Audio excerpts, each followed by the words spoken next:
Chapter 284. June 6th, Friday. It was a sunny day, but the weather forecast in the morning was all about the upcoming rain. Toru Watanabe walked into Class 4 of Grade 2. Most of the students were already working hard for the final exams. Miki Kujo was lying on her pillow, staring at Rin Kiyono, who was sitting upright and reading. She noticed Toru Watanabe coming in from the corner of her eye, so she stared at him again. She watched him walk over and sit down in front of her. She sat up and rested her chin on her hand with the ring on it. "Did you have fun last night?" "Fun?" Toru Watanabe's eyes were attracted by the red gem on her ring, her slender fingers, and her fair side profile. "Those two women didn't celebrate your birthday in advance?" Miki Kujo asked with a smile. They had dinner together and enjoyed high-quality fruits. After that, we chatted and received a birthday present from Koizumi-sensei. It was a glass of water that she bought from Osaka. My Asahi and Aona Koizumi were together. "Yes. They're quite open-minded." Miki Kujo sneered. Toru Watanabe reached out and held one of her hands. "We're both very grateful to you." "We?" Miki Kujo repeated the word. She withdrew her hand and pointed at Toru Watanabe, then at herself.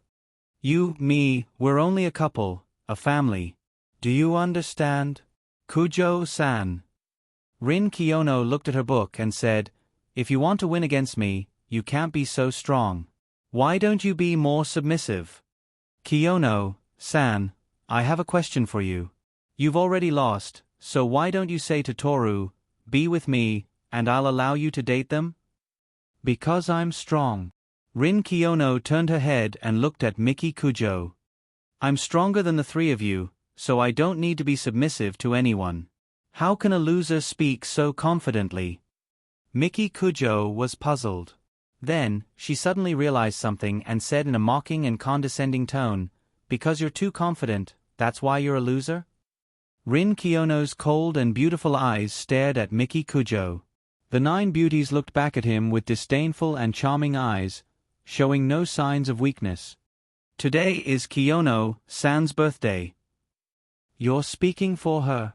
Miki Kujo turned to Toru Watanabe. "You think I need to rely on my birthday to make her go easy on me?" Seino Rin glared at Toru Watanabe. "I'm just trying to stop the fight." It was Aona Koizumi's arrival that saved Toru Watanabe. She was wearing emerald earrings. During lunch break, Aoi Ichiki secretly asked Toru Watanabe when the two girls went to the club.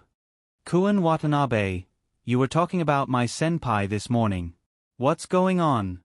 "She lives in the same apartment as me and Koizumi, senpai. Last night, we had dinner together at Koizumi, senpai's house. Class 2's English teacher, Aoko, and Miyazaki senpai from the infirmary were also there." "What about allowing you to date them?" "Miki senpai said that because she was jealous." "I see." Aoi Ichiki sighed in relief. "Then I'll go to the blowing club. Thank you, Kuin Watanabe." After saying that, she rushed out of the classroom. Her pleated skirt bounced on her legs, and her short hair danced in the wind. She ran to catch up with the members of Class 4's blowing club. Toru Watanabe and Keisuke Saito met up. "What did Yitsuki-san say to you just now?" Osamu Kunai had his hands behind his head. "You still like her?" the class leader asked. "No, I'm just curious." "Don't worry." Toru Watanabe said, "Yitsuki-san was looking for me to ask about my senpai." "Hey, Koi." Keisuke Saito bumped Osamu Kunai with his body so that he couldn't maintain his handsome posture. "Aoi Ichiki is much more affectionate than you. She's liked you since middle school. You're not good enough for her." "I agree." Toru Watanabe nodded. "I agree." The class leader pushed up his glasses and said, "Humph." Osamu Kunai had nothing to say. He said angrily, "You just wait and see. When I enter the finals of this year's Koshien, I'll definitely be more popular than Watanabe. Don't even talk about entering the finals. Even if you win 100 championships, you won't be more popular than Watanabe. Keisuke Saito put his hand on Osamu Kanai's right shoulder. Reality is reality. Consciousness is consciousness. Reality determines consciousness, not consciousness determines reality. Give up. The class leader put his hand on his left shoulder. What kind of philosophy is this? Toru Watanabe asked. Are you interested? The class leader immediately let go of Osamu Kanai and turned his head. Matter determines consciousness. This is the main idea of materialism today. It's divided into macroscopic and microscopic aspects. The three of them ate while listening to the class leader's philosophy class. After school, Toru Watanabe and Rin Kiyono sat in Miki Kujo's car and went to the palace villa that stood on Tokyo Bay. I thought there would be a large group of people in formal wear waiting for us, Toru Watanabe said as they walked into the spacious and bright living room. You're talking about my birthday when I was 5 or 6 years old. Rin Kiyono replied. Toru Watanabe guessed that she didn't like birthdays like my Asahi, or that she hated lying people and places. Rin, Miki, Kuen Watanabe. Mrs. Kiyono, who was wearing a black formal wear, said to the three of them, Go change. I have to change too? Toru Watanabe asked. Of course. You're my son. You have a room in this house and a wardrobe for you. Go. Toru Watanabe didn't want to ask about this, but no matter what he asked, it seemed that he had to change. The maid led him into a room, which was right next to Rin Kiyono and Miki Kujo's room. The layout of the room and the wardrobe were all prepared for him. If it weren't for the fact that he hadn't officially registered, Toru Watanabe believed that Mrs. Kiyono would have given him a share of the Kiyono family. He was the only one who changed his clothes. The other two ladies went to take a shower. Toru Watanabe wore a thin suit and came down from upstairs with his hands in his pockets. His leisurely pace, his handsome and delicate face, and his every move was filled with confidence.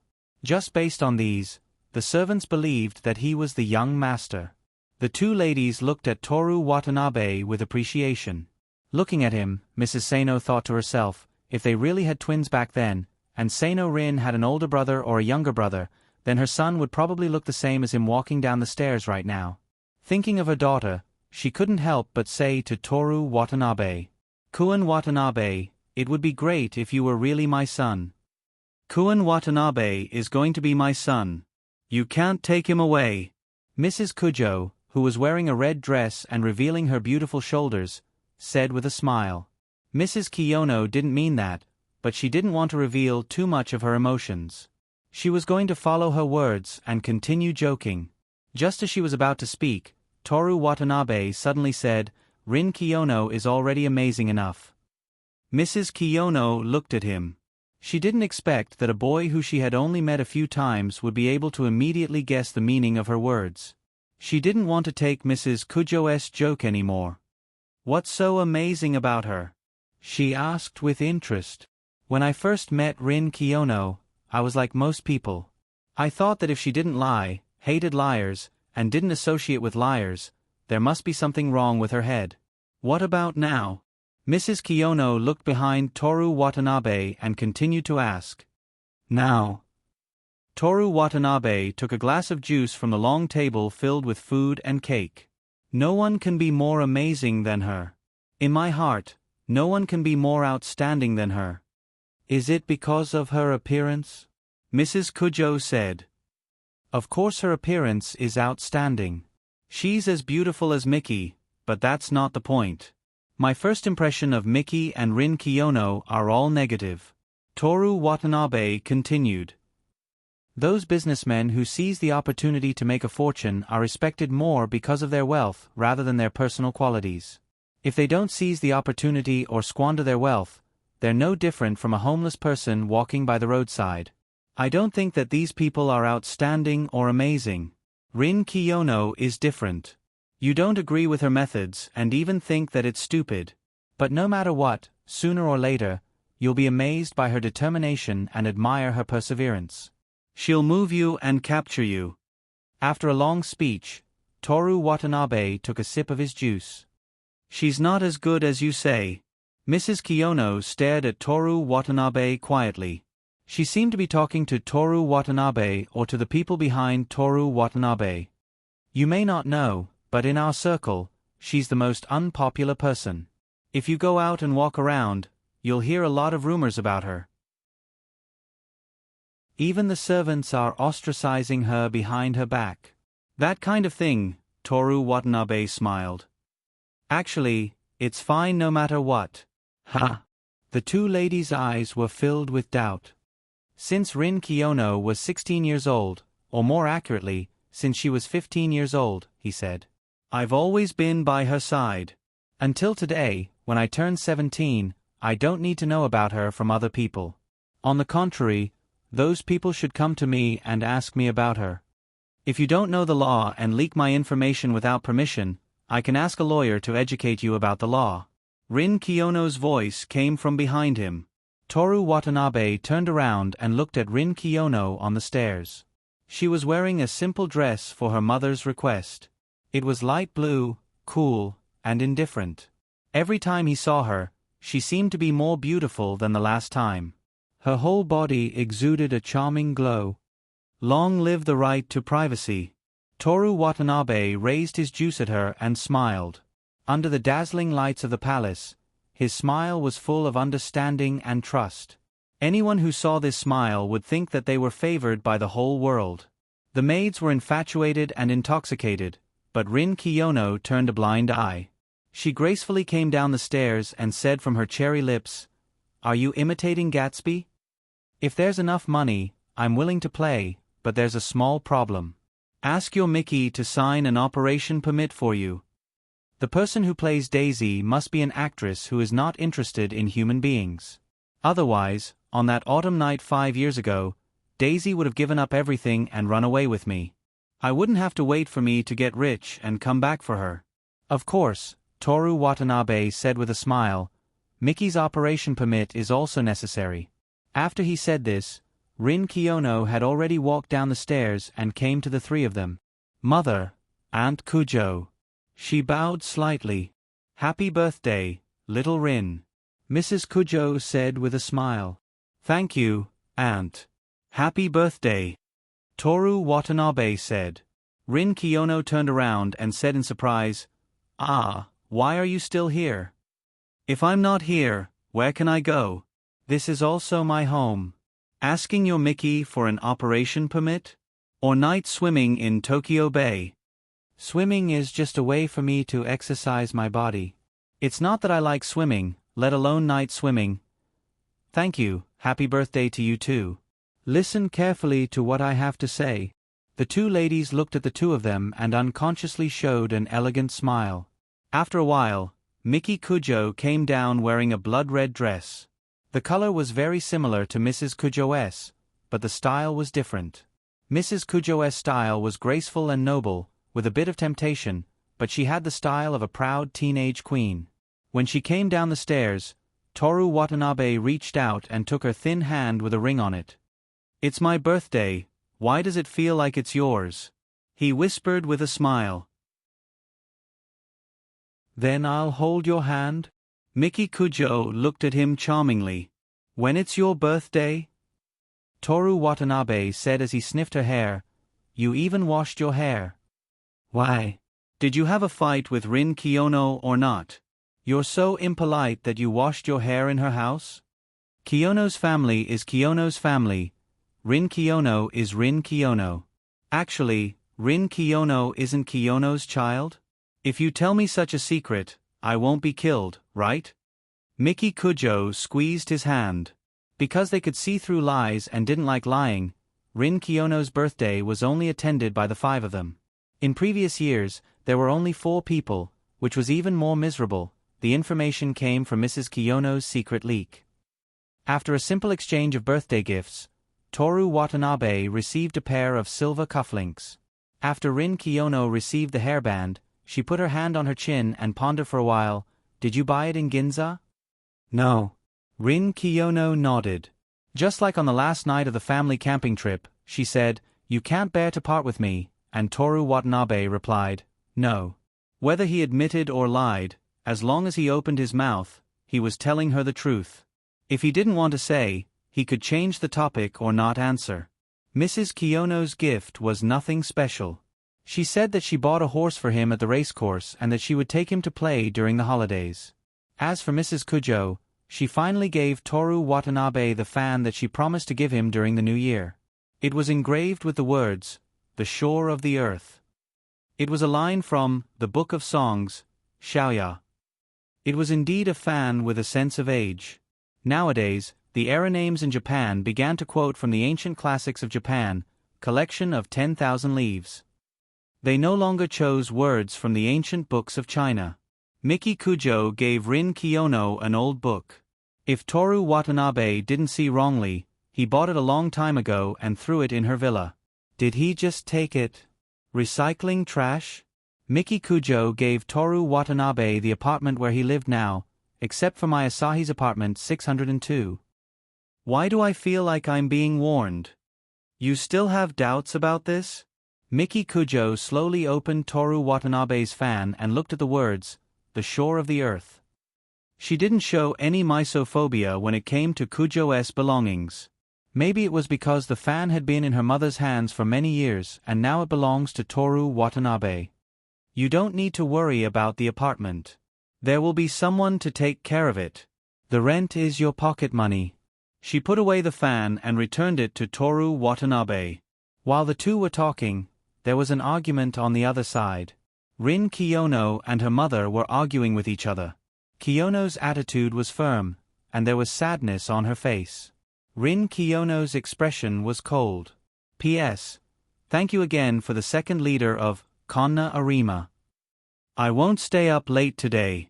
I'll go to bed at 12 o'clock. I'll write as much as I can. I'll write the rest tomorrow. I'll finish it in 2 days. Chapter 285. Idiot. Suddenly, Mrs. Kiyono raised her voice. The servants all lowered their heads. The living room was so quiet that one could almost hear the sound of the waves on Tokyo Bay. Toru Watanabe had never seen Mrs. Kiyono speak in such a strict tone. For a moment, he stared at her in a daze. Miki Kujo stood beside him, staring at Rin Kiyono with her moving eyes. Mrs. Kujo was the only one present who acted as if nothing had happened. She found a sofa and sipped her red wine contentedly. If you don't change, you can leave this house right now. Mrs. Kiyono's tone was still agitated, but she lowered her voice again. Others might not have heard it clearly, but once Toru Watanabe noticed it, unless even Rin Kiyono couldn't hear it, he wouldn't miss it. I only walk my own path, Rin Kiyono said resolutely. Walk your own path. Then where do you want the Kiyono family to go? I don't even ask you to change your bad habit of only telling the truth, as long as you don't hate people who lie. In the face of her mother's words, Rin Kiyono lowered her eyes and used silence to answer. Mrs. Kiyono looked at her daughter.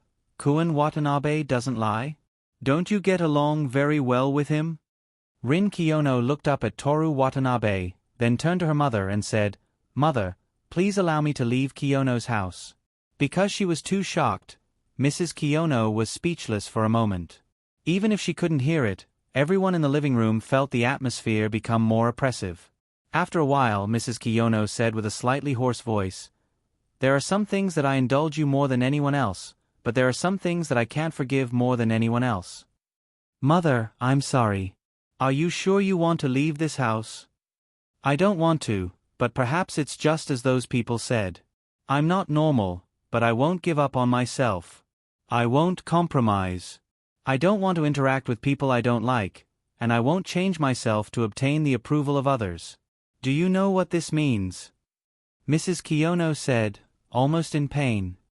Lose everything that belongs to Kiyono's family. Rin Kiyono said calmly, I don't want to show off, and I'm also very grateful to Kiyono's family for raising me for so many years. But in these years, I've learned enough skills to live a stable life. In the future, if Kiyono's family needs my ability, I'm willing to help. Toru Watanabe could even see that Mrs. Kiyono's bright and beautiful eyes were bloodshot, and fine veins were popping out on her snow-white neck. Are you really going to give up on this home? I don't want to, but I have no choice. I understand now. Mrs. Kiyono looked at her daughter. After so many years, you still have no feelings for me. If I didn't, I wouldn't be here today. You treat me like this. The scream pierced the silence in the living room, and even Mrs. Kujo subconsciously quieted down. I myself first. Rin Kiyono's voice was steady, like the sound of the waves in Tokyo Bay, unaffected by anyone. What about Kiyono's family? Give it to those so-called relatives? They're not biological, so what's the difference between them and outsiders? Rin Kiyono was silent, and her attitude was firm. The mother and daughter were in a deadlock. Miki Kujo took a plate of fruit, and used a knife and fork to fork a piece of watermelon for Toru Watanabe. Don't look silly, she whispered. Toru Watanabe bit off the watermelon from the fork, opened the fan on the Satsubai shore, and covered their noses and lips. He whispered to her, "What do you think? It's not strange that she made such a decision." Miki Kujo fed herself a piece of watermelon. It's always been like this. There's a story? I'll tell you when we get back tonight. It's about to start again. Miki Kujo smiled as she ate the fruit and watched the show. Toru Watanabe put away the fan and looked over, and saw Mrs. Kiyono take a deep breath and say in a deep voice, "Kiyono's family is yours, whether you want it or not, you have to change that habit of yours." Actually, there's a way. Rin Kiyono looked at her mother. There's no way. I'll marry Toru Watanabe and let him take care of Kiyono's family, and I'll be responsible for supervising and supporting him. Kujio Miyoshi's action of eating the fruit paused, then continued to eat expressionlessly. Mrs. Kiyono looked over. Is the Kiyono's family declaring war on the Kujo's family? Mrs. Kujo said with a smile, not affected at all. Then let's start the war. Mrs. Kiyono said with a smile, as if the one who was angry just now was someone else. After saying that, she turned to look at her daughter, and the smile on her face gradually disappeared. If you can do it before the end of the year, I'll agree with your choice. If you can't, you have to listen to me. Okay. After the argument, the birthday party continued. Music played in the living room, and a simple dance party began. The two ladies danced together and mocked each other, and they had already started their war mode. Toru Watanabe and Miki Kujo were together. How meaningful is it to stand by yourself despite the opposition of so many people? Miki Kujo said softly. I can't say that she's right, but she's definitely not wrong. Toru Watanabe hugged her slender waist under the dress and felt her graceful figure. He couldn't help but whisper in her ear, "Wear this tonight." Miki Kujo looked at him with a smile. Your favorite Rin Kiyono is in a desperate situation, and you still have the time to think about these things? No matter what, I want your body. Besides, there's nothing I can do to support her. Support me has always been what I've been doing. Nothing will change just because she quarreled with someone. Support? You're going to marry her? Take over Kiyono's family. I promised her that I'll support her no matter what, just like I promised you that I'll love you and marry you. What about 6 months later? If Rin Kiyono can't do it, what will you do? Didn't you hear what her mother said just now? Whether Rin Kiyono is willing or not, Kiyono's family belongs to her. With this thought in mind, her mother won't hurt her no matter what. Since that's the case, I don't need to do anything deliberately. What if she hurts her? Miki Kujo continued to ask. Then I'll have to ask you for permission to act. What are you going to do? To see how much Rin Kiyono wants to take revenge. Toru Watanabe said. As the heir of the family, she enjoys everything that the family brings to her, but she's not willing to do anything for the family. Do you think that's right? It's hard to distinguish between right and wrong in this kind of thing. No matter if a person is a parent or a child, they have to be themselves first. Is it wrong to want to be who you are? She doesn't completely disregard her family. Miki Kujo put her hands on his shoulders. The two of them were no longer in a standard dance position. If only you were really Rin Kiyono's twin. All the problems would be solved, and I wouldn't have to work so hard when I was young. That might be terrible. Rin Kiyono and I are twins. I must have grown up together with you. Perhaps we've already done some illegal things. Toru Watanabe tightened his grip on her waist, and their bodies pressed closer together. What illegal things? Miki Kujo's voice became excited and mysterious, as if she wanted to tell him about her intolerable desires. You had a child when you were very young? I don't understand. Be more straightforward. She teased him. Let's talk when we get back. Toru Watanabe's lips were close to her ear. Tonight, I'll let you know how many dirty and obscene words I know. If they're not dirty and obscene enough, and I won't be satisfied, I'll punish you.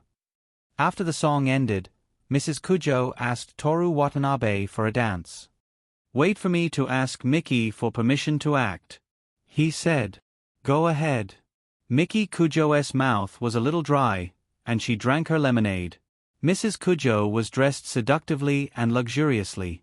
Her snow-white shoulders were exposed, and her breasts were bulging. Toru Watanabe looked straight ahead and kept his distance. His hands were also obediently placed where they should be. Relax. You're so nervous. I'll think you care about me. Toru Watanabe pretended not to hear her. Do you need something from me? A bunch of smart kids. Mrs. Kujo sighed. She could smell the fragrance of red wine. She lowered her voice and spoke in an even more charming voice. How's your discussion with Miki going? About what happened just now? Not much discussion. We just said a few simple words. It was mainly flirting. Flirting? Tell me about it. Toru Watanabe was silent and obediently danced to the rhythm. Mrs. Kujo's dress fluttered. She elegantly twirled around and landed in his arms with a warm fragrance. I don't want to ask about the relationship between the three of you. If you can get Miki to be willing, you can have as many lovers as you want. I'm a little surprised by your attitude. I don't want to quarrel with my daughter. Mrs. Kujo smiled. The main family of the Kujo family is just the two of us. As long as Miki takes over the Kujo family, she can do whatever she wants. Kiyono only has this little request. It's a pity. The Kiyono that Mrs. Kujo was talking about was naturally Mrs. Kiyono. Even if Rin Kiyono hates liars and doesn't want to interact with them, would there be a problem with her taking over the Kujo family? Toru Watanabe asked. That child only interacts with her mother occasionally for 1 or 2 days. What do you think? As long as she's willing to take over, there will always be a way. Moreover, she can see through lies and is in a high position. The people below her must answer her questions. They can't lie to her. If only things were that simple. Mrs. Kujo sighed. But I didn't expect that you could make both sisters fall in love with you at the same time. It's not a big deal. I also fell in love with them at the same time. Just like the day when I was rowing at the top of the mountain? Mrs. Kujo was not surprised at all. Rowing at the top of the mountain? Yes, I fell in love at that time. I fell in love with the blue sky and the clear lake at the same time. After that, she smiled happily as if her prank had succeeded. She curiously asked, Does Miki know that you like her? She knows. They quarrel every day. That's interesting. How did they quarrel? Do you love me? Love. Then do you love her more or me more? Love you, love you. These were the words they said in bed. Love me? Mrs. Kujo mischievously asked. Love you. Respectful love. That's what I mean. Mrs. Kujo blinked innocently. Does Kun Watanabe have other feelings for me? You are very charming if I don't know Miki. Am I not charming after knowing Miki? Do you think your mother is charming? Of course. Mrs. Kujo nodded innocently and said in a girlish tone, When Mother was alive, I thought she was the most beautiful person in the world. I also admit that you are the most beautiful woman in the world, Mother. Haha, little liar. Mrs. Kujo suddenly leaned over to Toru Watanabe's ear and whispered in her low and happy voice, I support everything about Miki. So, if Kuin Watanabe makes her angry, I will also stand on her side. Do you understand what mother means? I've always understood what you mean. No. Mrs. Kujo left Toru Watanabe and said with a smile, "There are some things that you will never understand." "I know more than you think," Toru Watanabe said. Mrs. Kujo glanced at his slightly smiling face and skipped the topic. "But as long as you can satisfy Miki, I will be satisfied with you. There will never be a situation where Miki agrees that you have a lover, but I object." "You already said that just now." "I know." Mrs. Kujo blinked. "It's just that this matter is very important to me, and you do have a lover, so I said it twice." "You know as much as I thought." "Of course." Mrs. Kujo smiled proudly. "Miki, this child, loves you to death. I dare not force her. If she also leaves home like Shaolin, I will cry." The song changed to the next song. Toru Watanabe stopped and let go of Mrs. Kujo. Before leaving the dance floor, Mrs. Kujo said one last sentence. "Kuin Watanabe, do you understand why I danced with you? No matter what, Miki must inherit the Kujo family." When Seiji returned to the resting area, he saw that only Miki Kujo was there. Kyoko and her daughter were dancing. Rather than saying that they were dancing, it would be more accurate to say that the mother was coaxing her daughter while secretly discussing something. As soon as Mrs. Kujo arrived at the lounge, she took a glass of red wine and immediately lay down on the long sofa as if she was tired. It was not elegant, but sexy. Toru Watanabe sat next to Miki Kujo. "What are you two talking about?" she asked. "Kuin Watanabe said that he loves me. I said that you are too young to do it." Mrs. Kujo sipped the red wine and said lightly. Miki Kujo turned to look at Toru Watanabe. Toru Watanabe threw a blueberry into his mouth. "No woman can refuse my love. As my girlfriend, you should have such confidence." "Hey, wait." Mrs. Kujo stretched out her slender arm and lazily pointed at Toru Watanabe. "Don't include me." "What exactly did she say?" Miki Kujo asked. "Can you believe your mother's words? She warned me that I must satisfy you. Everything else is fine. She is afraid that I will kidnap you and learn bad things from Rin Kiyono and not inherit the Kujo family. I was born to inherit the Kujo family.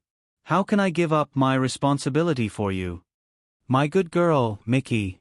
Mrs. Kujo held her daughter's hand and smiled lazily. "Love goes beyond common sense and reason. It is madness. Women in love are even crazier. Even so, I can't think of anything that could happen between us that would make me give up the Kujo family." Miki Kujo reached out with her other hand and took the wine glass that was about to spill from her mother's hand. She placed it on the table. "The more you like someone, the more selfish and willful you will be. You will forget your family, your persistence and your responsibility. You will only see yourself and the other person. I have even seen people who liked each other so much that they didn't even care about what the other person thought. Don't you think I am worried?" "Don't worry," Toru Watanabe answered on behalf of Miki Kujo. Miki Kujo glanced at him and wanted to withdraw her hand. However, Mrs. Kujo held it tightly. After a while, Kiyono and her daughter returned. "Are you drunk or did you dance? Or are you dizzy from dancing?" Mrs. Sano teased as she looked at Mrs. Kujo, who was about to fall asleep on the sofa. "I am drunk, I am drunk." Mrs. Kujo giggled and reached out her hand. "Help me to the bedroom. I want to sleep in your bed tonight." Mrs. Kiyono reached out and pulled her up. "We will go to bed first. You young people can talk," she said. "Let's take a shower together. We haven't done it together in a long time. Will you scrub my back?" After the two women left, the living room fell into silence. Only the vinyl record under the stylus was still playing the beautiful dance music, unaware that the dance party was over. Rin Kiyono rubbed her temples. Her beautiful face was slightly tired. "Why did you suddenly quarrel?" Toru Watanabe asked. "It's not sudden."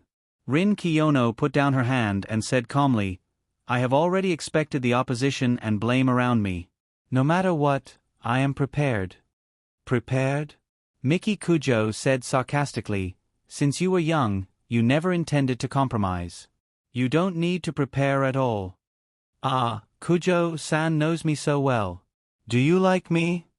Rin Kiyono said with a smile. If you kneel down and lick my feet, I can like you since you are so obedient. Rin Kiyono turned to look at Toru Watanabe. What are you going to do? What am I going to do if Miki likes you? Toru Watanabe grabbed the glass with lotus frogs printed on it. Rin Kiyono glanced at Toru Watanabe coldly, then smiled helplessly. Forget it. There is still half a year. So, what are you going to do if Miki likes me? Miki Kujo crossed her legs and looked at Rin Kiyono with a mean smile. She didn't interrupt this joking topic. Toru Watanabe put down his glass and sat up straight. With a serious expression, he got closer and said in a low voice, Do you need me to teach you how to lick Miki's legs?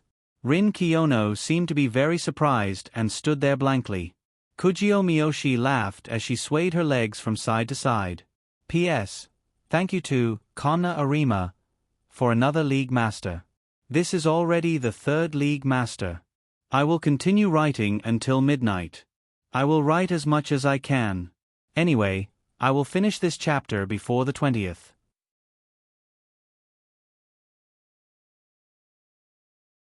Chapter 286. When the needle left the vinyl record and only the sound of the waves on Tokyo Bay remained, the three of them got up and left the palace-like building. Back at the garden villa in Kanda, Toru Watanabe lay directly on Miki Kujo's soft bed. You haven't bathed for a day, don't lie on my bed, hurry up and take a shower. Miki Kujo walked into the bedroom. Wait a minute. Toru Watanabe reached out and grabbed her. With a little force, he pulled her onto the bed and held her in his arms. Hurry up and take a shower. Miki Kujo urged. Let's kiss for a while. As soon as the words left his mouth, his lips found hers. Miki Kujo gently closed her eyes. The night was quiet, the light was soft, and they could hear the sound of the wind blowing the leaves in the garden outside the window. Their lips separated, Miki Kujo stroked Toru Watanabe's face, and the two of them looked at each other for a while without saying a word. Just now, Rin Kiyono asked you, why didn't you tell her that you support her? She suddenly asked. She doesn't need anyone's support. Toru Watanabe put his hand on Miki Kujo's slender waist. Some things don't need to be said, she just had a dispute with her mother, who hasn't quarreled with their parents. Miki Kujo didn't say a word, motioning him to continue. I deliberately changed the topic just now to distract the attention. I don't want the atmosphere to be oppressive because of the quarrel. That's all I can do now. It's not time for me to support her. You care about her a lot.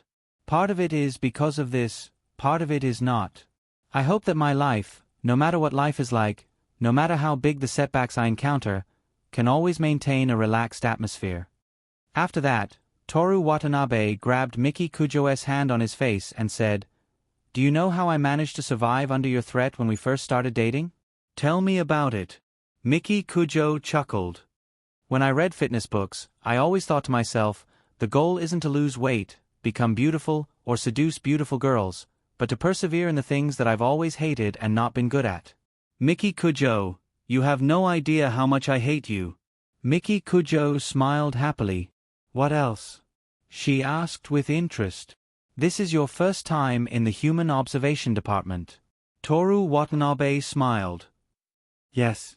You suggested voting to elect a minister, but I didn't agree. After school, you beat me up in the car and even asked me to take off your shoes and stockings. At that time, as I was taking them off, I comforted myself, it's okay, I'm taking advantage of you, I'm taking advantage of you. Didn't you take advantage of me? You're mine to begin with, how can that be considered taking advantage of me? Toru Watanabe's hand slid down her waist and caressed her slender, beautiful legs through her luxurious gown. That's all I can say for now.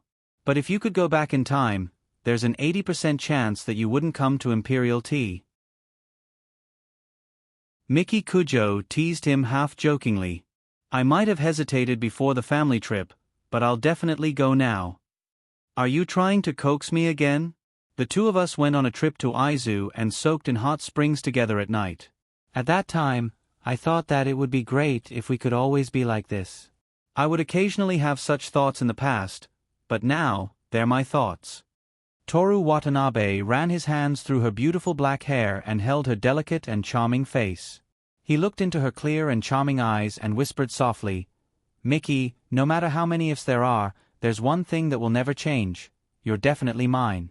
Miki Kujo looked at Toru Watanabe and replied in a soft voice, "Then I'll also tell you, whether you go to Imperial Tea or not, even if I have to threaten you with your family, I'll still have you." The two of them kissed again. Between their lips, they conveyed a strong will to each other. "You're mine, you have to be mine." At some point, the two of them separated. Kissing like this, your mouth will definitely be swollen tomorrow. Toru Watanabe whispered with a chuckle. "Let's see who's swollen." Miki Kujo hugged his head and the two of them kissed again. "Miki, I love you more and more," Toru Watanabe whispered to her after they separated again. "I've already loved you to the limit," Miki Kujo whispered back. Toru Watanabe was savoring every minute and second of this moment. He suddenly thought of something and couldn't help but laugh. "What's the matter?" Miki Kujo asked him curiously. "When I'm with you, there's a sense of depravity." "Depravity?" "Think about it. Who are you? The princess of the Kujo family. What have you done? Exploitation and murder. I'm just a poor boy from the countryside. I'm smart, my grades are the best in the country, and I'm self-disciplined and hard-working. I can enjoy a wealthy life, and I can also stand under the scorching sun and hold up billboards. I'm the most outstanding person among the commoners. I should have overthrown you and taken back the rights of the commoners from your hands, but now we're lying on the same bed. Your will isn't strong enough. You're looking down on me? I'm infiltrating the enemy's ranks." Toru Watanabe reached his hand into her dress. Miki Kujo clamped her legs together. Toru Watanabe didn't insist on taking a step closer. "I don't think it's funny," she asked. "The funny part is the way I talk to people later." "What does that have to do with the way you talk?" "My original words to you were like this: evil person, demon girl, the dregs of the old era, let me sum you up." Then you laughed wildly. "Haha, do you think I'm an idiot?" Toru Watanabe was amused by her, and Miki Kujo also laughed. "Let me finish." With a serious face, he pinched her thigh. "You laughed wildly and said, 'The Kujo family is a noble family of destiny.' You're just an ant, and you want to resist me? Kneel down. That's possible." Miki Kujo personally approved of Watanabe's portrayal of her character. Facing the great villain of the Kujo family, my face was resolute. Once, twice, even if I fail, justice will prevail. We'll advance, wave after wave, and never stop. Even if I die, I'll take you down with me. Then the two of us will die together. Third-rate script. Miki Kujo said, "That's before. What about now?" "Now, I represent the nobles and stand in front of the commoners. I raise my spear of supreme wisdom, the iron hammer of hard work, and in the holy voice of self-discipline, I say to those who try to break the hierarchy, disobedient person, and who dares to challenge authority, do you have any last words?" Miki Kujo chuckled. Toru Watanabe's tone changed with the story. "It was very interesting." "How is it?" Toru Watanabe said proudly. Miki Kujo pretended to ponder. "My dear Toru, I think it's about time for you to graduate from middle school." "Are you looking down on me?" Toru Watanabe turned over and pressed on top of the great villain of the Kujo family, tickling her. "Ha ha ha, what are you doing? Let go." Miki Kujo couldn't help but laugh. She protected herself with both hands and twisted her body to avoid him. "You evil witch, let me purify you. Disobedient person, how dare you? Ha ha ha. Let go, stop, I admit defeat, I admit defeat. The entire Kujo family is yours. The victory of justice." Toru Watanabe stopped. Miki Kujo panted, her eyes watery. She caught her breath and suddenly flipped over, riding on Toru Watanabe's waist and pressing him under her body. Disobedient person, Toru Watanabe, do you have any last words before you die? She licked her red and seductive lips, revealing a cruel and sinister smile. I'm not married yet, at least let me have descendants. As the successor of the Kujo family, I agree to your request. Miki Kujo leaned over, biting Toru Watanabe's lips, wanting to eat his tongue. The next morning, Toru Watanabe came back from his morning run in the Kokyo, and stood in the garden playing with the Empress. This bird came to Tokyo from the mountains, and it was not at all uncomfortable. It was not afraid of people at all. None of the servants in the villa were in its eyes. Miki Kujo made a nest for it by the window of the study on the second floor. While it was sheltered from the wind and rain, it could fly out if it wanted to. Its range of activity was limited to the garden. When Miki Kujo woke up, the two sat together to eat breakfast. What about the rose I gave you last time? Toru Watanabe asked. He directly gave the Rose of Love, as a reward for a year to Miki Kujo. Except for the brief introduction given by the system, he didn't know what it was used for. Planted it in the garden. There's nothing magical about it. What's magical about it? Miki Kujo asked. I'm asking you. I also want to ask you, in order to plant the rose, you specifically asked me to draw blood. It will be useful. Toru Watanabe finished his meal, lazily leaned on the chair, and drank the milk contentedly. You don't know? If I know, I can't tell you. Then how did you get these things? If I can tell you, why wouldn't I tell you? Miki Kujo stared at him while eating the last few bites. After eating, she put down the tableware, picked up the napkin and elegantly wiped her mouth. What are your plans today? Not at the moment. What about you? I have classes. Of course I have to work on weekends. Can I stay with you? Toru Watanabe said. Go accompany your two lovers. Miki Kujo put down the napkin and drank tea. That Aona Koizumi's birthday on Monday? Yes. What gift should I give her? Miki Kujo held the teacup and looked at Toru Watanabe with a smile. You've already given her the best gift. Miki Kujo didn't comment. What did you give her? Toru Watanabe put down the empty glass of milk and fingers on his earlobe, earrings. I'll say this up front, don't say that I'm unreasonable later. Jewelry, a house, whatever, if they dare to give her a ring, I'll cut off their fingers. Miki Kujo sneered. The gentle and joking Miki Kujo only existed in a bed with only the two of them. Well, it's best to say it like this. I'm afraid that all the emotions in my heart will suddenly explode. Toru Watanabe said, Is there anything else? About the child. Miki Kujo took a sip of tea. I don't want to say something cruel to you, but you know it yourself. Can't have children before you? I'm letting you raise them because I owe you twice, but it doesn't mean that I'll tolerate them being unscrupulous. Actually, it's not a big deal. Toru Watanabe said, Husband and wife need to tolerate and accommodate each other in order to survive, not to mention that our situation is so complicated. It's either you take a step back, I take a step back, or they take a step back. My senpai and Koizumi, sensei don't want to fight for more, so there's no problem at all.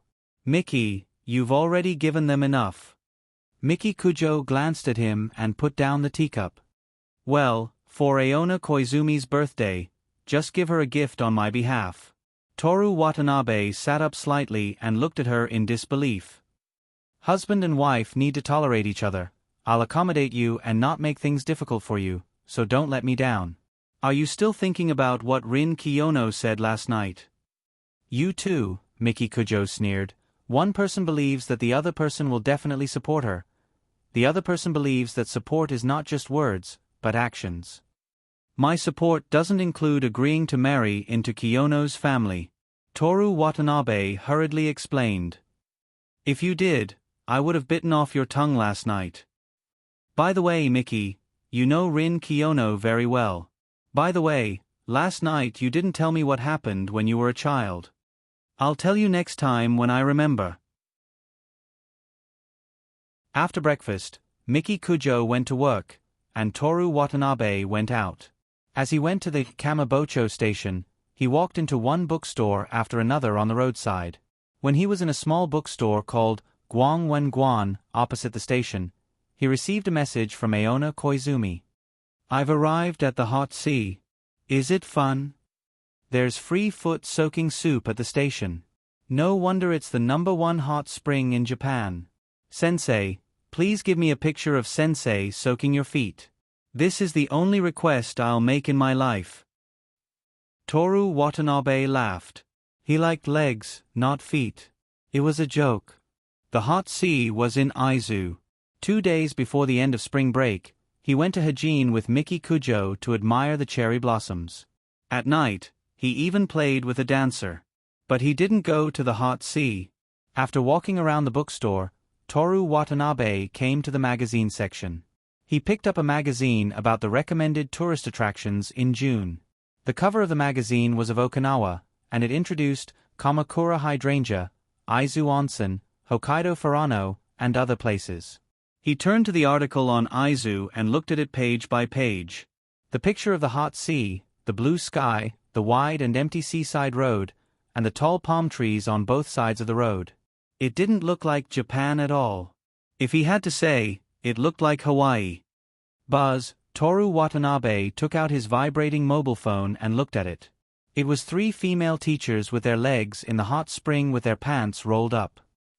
Because she was shy and didn't want to take the picture alone, she took a picture with her 2 best friends. After saying, "Thank you for your hospitality," Toru Watanabe sent a geisha emoji with both hands on the ground. Aona Koizumi was so shy that she didn't know what to say. Toru Watanabe put away his mobile phone and picked up a book about the hot sea. He paid at the counter, walked across the zebra crossing, and took the Shinjuku line back to Shinjuku. There were no seats near the door, but the middle of the bench was empty. Japan was somewhat like China in this regard. They didn't like conspicuous seats, and the seats near the door were usually the first to be taken. Confucian Culture Circle. He sighed in his heart and walked over to sit down. The tram shook, and he took out the book he just bought and started to read. An idea suddenly popped up in his mind when he was changing trains at Shibuya. He didn't want to go back to Shinjuku. He wanted to go to the hot sea and secretly see Aona Koizumi as a birthday surprise for her. P.S. When he clicked Publish, he heard, "Fate is humorous, but I have too many ideas. It's not up to me." I like this sentence very much. Share it with everyone.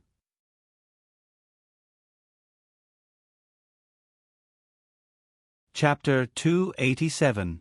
Toru Watanabe turned around and got on the Central Line. When he arrived at Tokyo Station, he booked a ticket for the next Shinkansen train to the hot sea. The train would depart at 10:10, so there was still some time.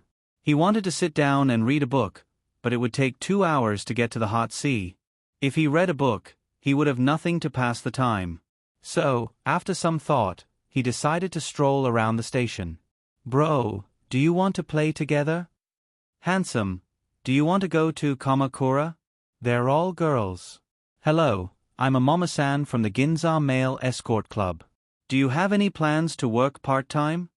When he passed by the supermarket, Toru Watanabe bought a mask. Even so, the women walking towards him would still subconsciously look at him, but they would try to hit on him less.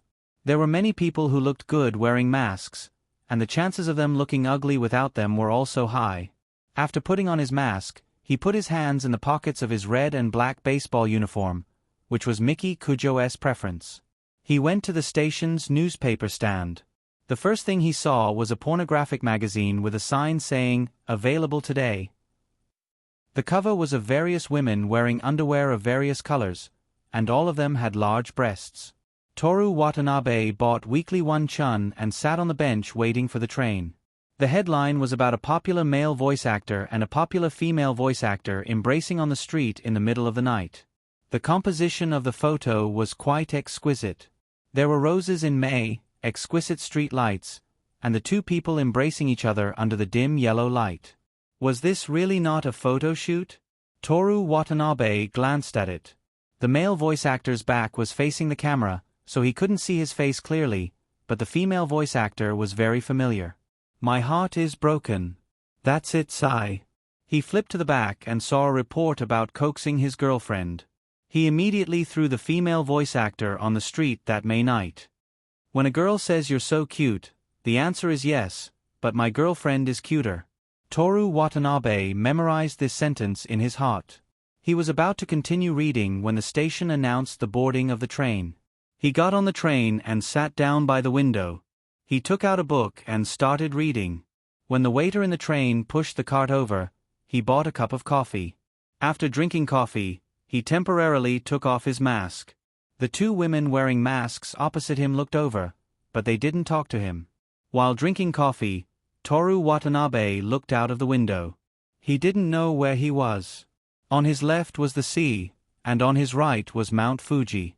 The tram sped in the direction of Aizu. In early June, when the plum rain had not yet arrived, the weather was clear and warm, and the sea was sparkling under the sun. What kind of expression would Aona Koizumi have then? Should he search for her aimlessly in a small city like the thermal sea, or should he secretly inform her in advance? With the warm coffee, the weight of the book on his knees, the sea, Mount Fuji, and the fast train, Toru Watanabe enjoyed the comfort of life. After drinking a third of the coffee, he collected his thoughts and placed the paper cup by the window. Before he lowered his head to read, he looked up at the two female passengers who had been communicating with each other with their eyes since the beginning. He glanced at it and lowered his head to continue reading. Wait a minute. Excuse me, can I take a picture with you? He asked. The two female passengers exchanged glances before nodding at Toru Watanabe. Sure. Toru Watanabe took out his phone and took a photo with the car window, the coffee cup, and the Aizu Sea as the background. Thank you very much. You're welcome. The two seemed to want to say something else, but Toru Watanabe had already lowered his head and started playing with his phone. Uncle Koi Fan Group. The original game group, the name of the group has been changed many times. Group photo. JPG, Toru Watanabe. Aoi Chiki. Osamu Kunai. This is. Osamu Kunai. This is. Toru Watanabe. Aoi Chiki. Takahashi Lee and Ueda Lina. Osamu Kunai. Where are you? Wait for me, I'll go now. Osamu Kunai. Aren't you going to train? What about Koshien? Toru Watanabe. Where are you? Tell me. Osamu Kunai. To Aizu Shinkansen, Toru Watanabe. Damn it. I heard the two of them on the radio recently. They said they were going to do an outdoor CD of Aizu. You actually met them, sat together, and even took a picture with them. Ah. Osamu Kunai. Who are Takahashi Lee and Ueda Lina? Aoi Chiki. Takahashi Lee is Kei Hui from Blessings for a Better World, Amelia from Ri, A Life in a Different World from Zero, and Takagi from Takagi Classmate Who's Good at Pranking People. Osamu Kunai. Ueda Lina is Akane Shinjo from SSSS. Gridman, and Angel Came to My Side. Hoshino Miyako, Kunijing Osamu, Kuen Watanabe. Who are these people? Actors? Aoi Chiki, voice actor, Toru Watanabe. Oh, I understand. Actually, there isn't, Aoi Chiki. What did I miss? Keisuke Saito. Watanabe, help me ask them if they're willing to dub voices for my World's Most Beautiful Girl game. Keisuke Saito. I remember that Watanabe's light novels have a lot of dirty lines. Hurry up and grab this opportunity. Use your beauty trap. Osamu Kunai. Kuen Watanabe wrote a light novel? I want to read it. I'll recommend it to the girls in my class, the band, and my family. Aoi Chiki. My phone ran out of gas, goodbye. Toru Watanabe. He took a sip of coffee from his paper cup by the window. The sea suddenly disappeared, and the train entered a dark tunnel. After passing through the tunnel, he saw the blue sea again, and this repeated several times. When they arrived at Aizu Station, Amelia and Akane Shinjo waved at Toru Watanabe and disappeared into the sea of people. After a while, the train disappeared, and the platform became empty again. Pigeons landed on the brown railroad tracks. The sun was shining brightly, and the shadow of the canopy split the platform in half. The 2 rows of chairs facing away from each other also happened to be split in half. Toru Watanabe sat on a long bench that could bask in the sun. The book he finished reading and his mask were placed next to him. He leaned against the back of the chair with his hands in the pockets of his baseball uniform. His legs were stretched out and crossed at the ankles as he waited for the train to finish. Reihai was a small city built on a hill. There were many slopes leading up and down. After sending Toru Watanabe a picture of her soaking her feet at the train station, Onna Koizumi leisurely ran around for a while. She put on her socks and left the train station together with Kano and Miyuki. Outside the station was a hot spring street with all kinds of snacks, goods, and hot spring hotels. One thing that was very interesting was that the pot in the snack shop kept emitting white steam. However, when they reached the next hot spring, the 3 of them saw that it was just a hot spring on the side of the road that no one cared about. Do you think they're using the steam from the hot spring to make snacks? Akane asked curiously. Can the hot spring be drunk? Aona Koizumi looked at the school doctor, Miyazaki Miyuki. I'm not a geologist. How would I know? Miyazaki Miyuki said, but you can take a bath in the hot spring. It's probably like toothpaste for brushing your teeth. It's best not to eat it, but it's fine to eat a little. Let's ask Watanabe. Aona Koizumi took out her phone. Why don't you ask Google? Humph. You just want to take the opportunity to contact your little lover. Akane snorted. No. Aona Koizumi put away her phone with a red face. Okay, let's go to the hotel to put down our luggage, and then have fun empty-handed. Miyazaki Miyuki quickened her pace. Akane and Aona Koizumi quickened their pace to catch up. Accustomed to the busiest streets of Tokyo, the 3 of them wandered through the nameless alleys of the city. It was a different kind of fun. At noon, when they were tired of strolling, the 3 of them ate at a restaurant with a view of the sea. After ordering various fish sashimi platters, Akane covered half of her face and whispered to the 2 of them, Want to be extravagant? What's good to eat? Miyazaki Miyuki sat at the seat closest to the window and secretly placed her breasts on the table. She was really tired. Braised goldfish. Akane's expression was serious. 1 whole fish. How much is it? Aona Koizumi whispered as she poured tea for the 3 of them. 10,000 renminbi. Okay. Aona Koizumi placed the teacups in front of the 3 of them one by one. I'm a little reluctant. Just try it once in a while. Akane said coquettishly. It's not like every trip and every meal is this expensive. I hope that's the case. Don't say, this is only the 2nd time, buying an apartment doesn't make a difference at all next time. Miyazaki Miyuki picked up the teacup. You agree? Akane confirmed happily. What about Aonai? Then let's order.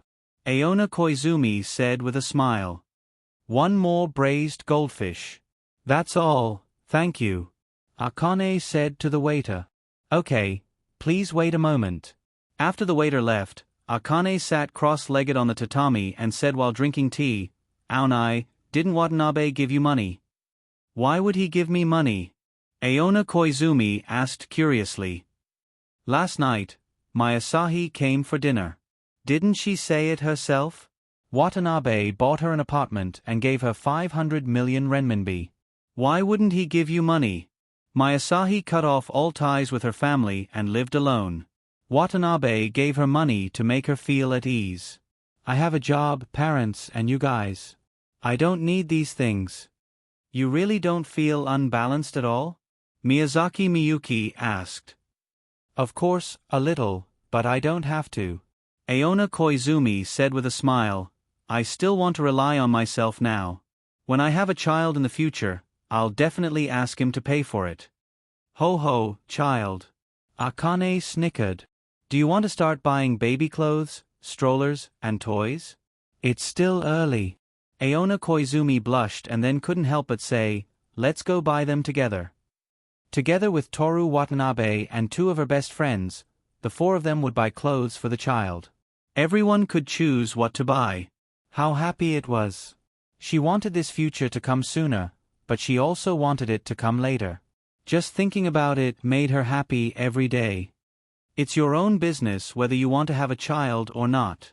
But since you've decided to have one, it's best to do it before you're 30, Miyazaki Miyuki said. Why? Is there a medical theory? Aona Koizumi asked. The best age for women to give birth is 23 to 30, and for men, 30 to 35, Miyazaki Miyuki explained. Aonai's 26, so there are still 4 years to go. Watanabe is 17 this year. 4 years later, he'll only be 21, Akane said. When he's 30, Aonai will be 39, Miyazaki Miyuki said. This is the best age for giving birth. It's fine even if it's not at this age. It's just that Aonai has already confirmed that she's going to give birth. That's why I suggest we do it before she's 30. Aona Koizumi nodded seriously. I'll discuss it with Watanabe. You 2 have already done it? Akane asked. No. No matter what, we have to wait until he graduates. Aona Koizumi said hurriedly. Miki Kujo and my Asahi have already done it with him. Be careful not to be left out, Akane said with a smile. Watanabe isn't that kind of person. He's a man too. Miyazaki Miyuki took a sip of tea and sighed contentedly. There's no man who doesn't want a woman's body. Aona Koizumi was about to say something when the waiter came over with a tray. The 3 of them turned their attention back to the dishes. The braised gold-eye snapper, priced at 10,000 yen, was placed in a large white porcelain bowl. Half of the fish was soaked in black soup with shredded ginger sprinkled on top. Let me try the first bite. Akane held the bowl in her left hand and the chopsticks in her right. She licked her lips and said impatiently. Aona Koizumi and Miyazaki Miyuki laughed as they looked at her exaggerated posture of tasting. Delicious. You guys eat too. The 3 of them ate happily. Midway, they talked about the name of the child, the child's appearance, where to go after eating, and other random topics. Buzz, the phone beside her vibrated and the screen lit up. Aona Koizumi didn't put down her chopsticks. She tilted her head slightly and looked at it. It was a message from Toru Watanabe. She hurriedly put down her chopsticks, wiped her hands with a wet towel, and unlocked the screen. It was a picture of a sunny day, clean streets, and a Shiba Inu smiling at the screen. Cute. After replying, she sent the picture of the gold-eye snapper. 10,000 grams of gold-eye snapper, delicious. Toru Watanabe sent another picture. This time, he appeared in person, holding an egg with a bite in his hand. 100 grams of hot spring egg. Originally it was quite delicious, but after seeing 10,000 grams of gold-eye snapper, it doesn't taste good anymore. Koizumi Aonai smiled and quickly entered the text. What's a silly smile for? Akane looked over. Nothing. Aona Koizumi stopped smiling and pretended as if nothing had happened. Something about a teenager, Miyazaki Miyuki said casually. I see. Akane Koizumi's tone was rhythmic.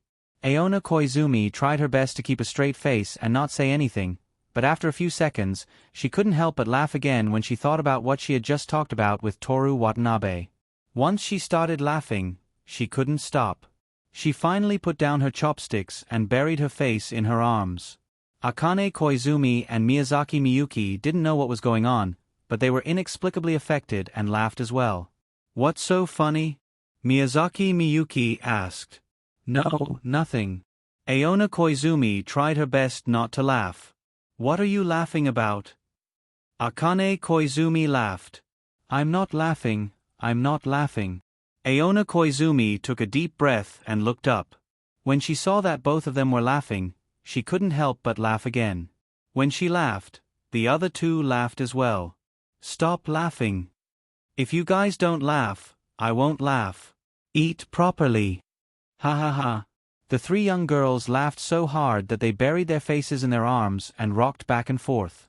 The customers in the restaurant either looked at them strangely or laughed along with them. "I'm not laughing, I'm not laughing." Akane Koizumi clutched her stomach. "My stomach hurts." The three of them took a deep breath and finally got rid of the infection of the laughter. Aona Koizumi calmed down and looked at her phone again. "Teacher is laughing so happily." Aona Koizumi exclaimed. "What's wrong this time?" Akane Koizumi asked. "Nothing." Aona Koizumi replied as she quickly typed on her phone. "How did you know?" "I saw it." The three of them surrounded the golden-eyed snapper and laughed for a long time. Aona Koizumi quickly looked around the restaurant and then looked out the window. She didn't see Toru Watanabe's figure. "You guessed." "I saw it." "I saw it." "You came to the hot sea?" "I saw it." "Teacher, guess." "Aonai, hurry up and eat. We still have to go to the shrine of Tangzen later." Akane Koizumi urged. "Oh, okay." Until the end of the meal, Aona Koizumi was still wondering if Toru Watanabe had really come to the hot sea. After leaving the seaside restaurant, they left the coast and walked towards the city. It was a small uphill road. She walked a little and looked back. There was only the sea behind her. She walked a little and looked back again. There was only the sea behind her. It was just a guess. Aona Koizumi was slightly disappointed. "Aonai, Aonai." Akane Koizumi shook her arm. "What's wrong?" She came back to her senses. "Look in front. Is there any scenic spot here?" Aona Koizumi looked up the slope. The sun was shining brightly and the sky was blue. At the corner of the slope, a person was slowly walking down the slope and slowly appeared in front of the three of them. He was wearing a red and black baseball uniform with short sleeves. He wasn't holding anything in his hands. He stood on the slope with his hands in the pockets of his baseball uniform. He smiled and said, "What a coincidence." The young man under the sun had a handsome and delicate face. His clear and melodious voice, his intimate and mischievous eyes, and his bright and charming smile. The three female teachers held their breath. Koizumi Aonai's heart was corroded and riddled with holes. P.S. Thank you to Kanna Arima for being the 4th and 5th League Masters.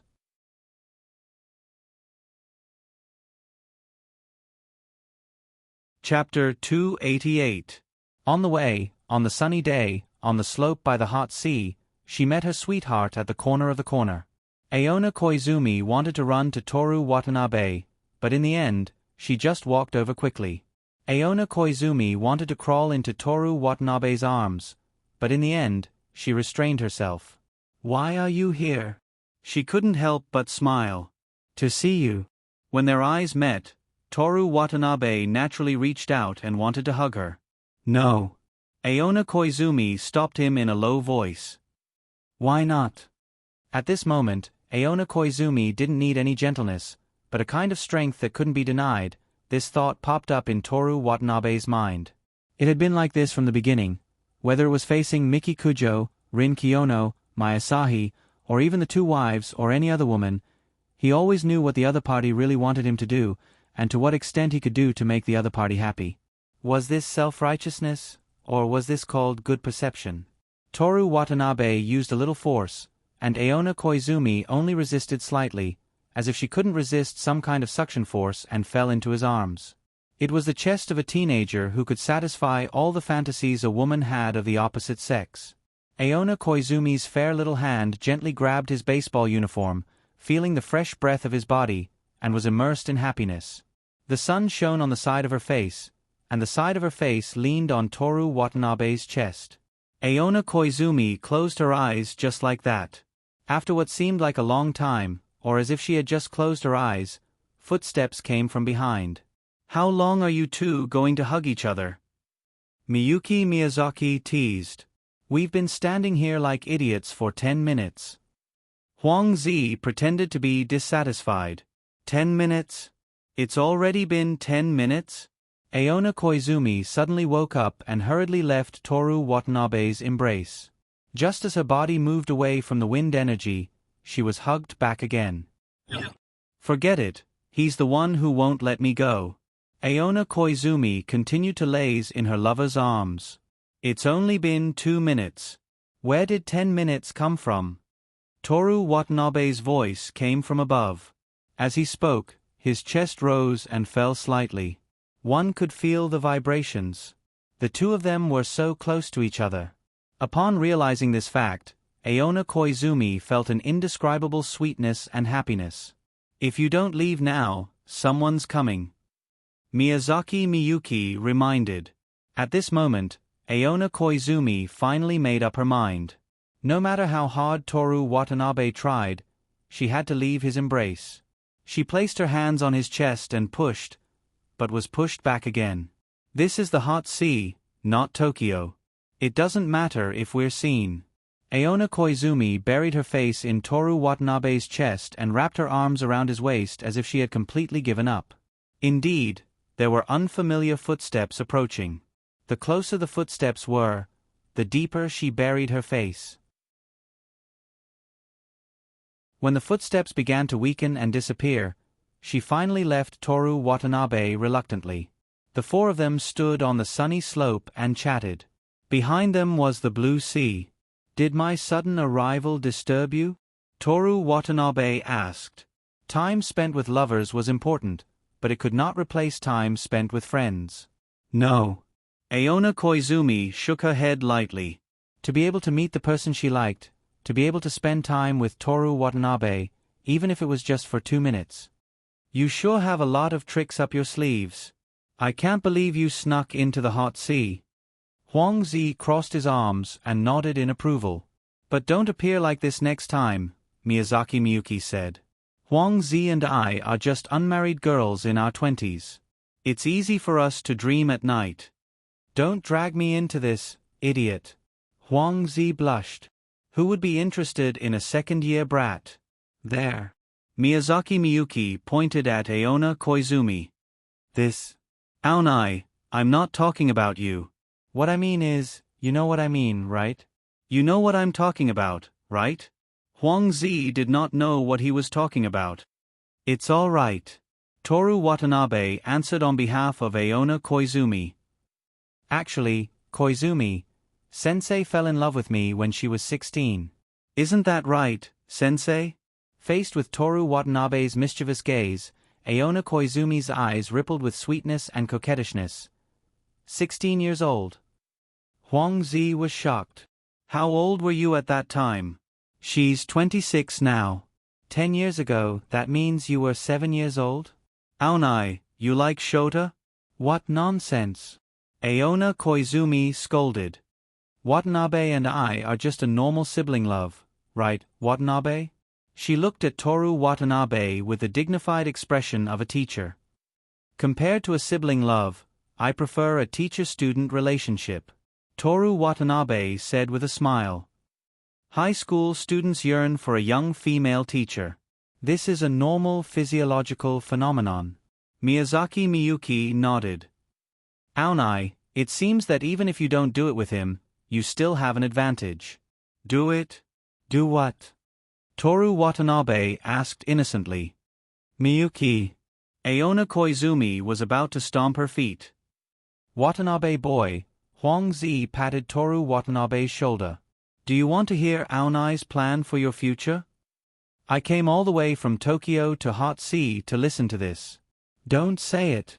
Aona Koizumi wanted to cover Huang Zi's mouth. Huang Zi gently turned her body, and the two of them played hide and seek around Toru Watanabe. She said that she's not jealous that you bought an apartment for my Asahi and gave her money, Huang Zi said while dodging. When she has a child in the future, she will ask you for money to raise the child. She also wants to buy a crib together. Up to you. Aona Koizumi gave up trying to catch Huang Zi.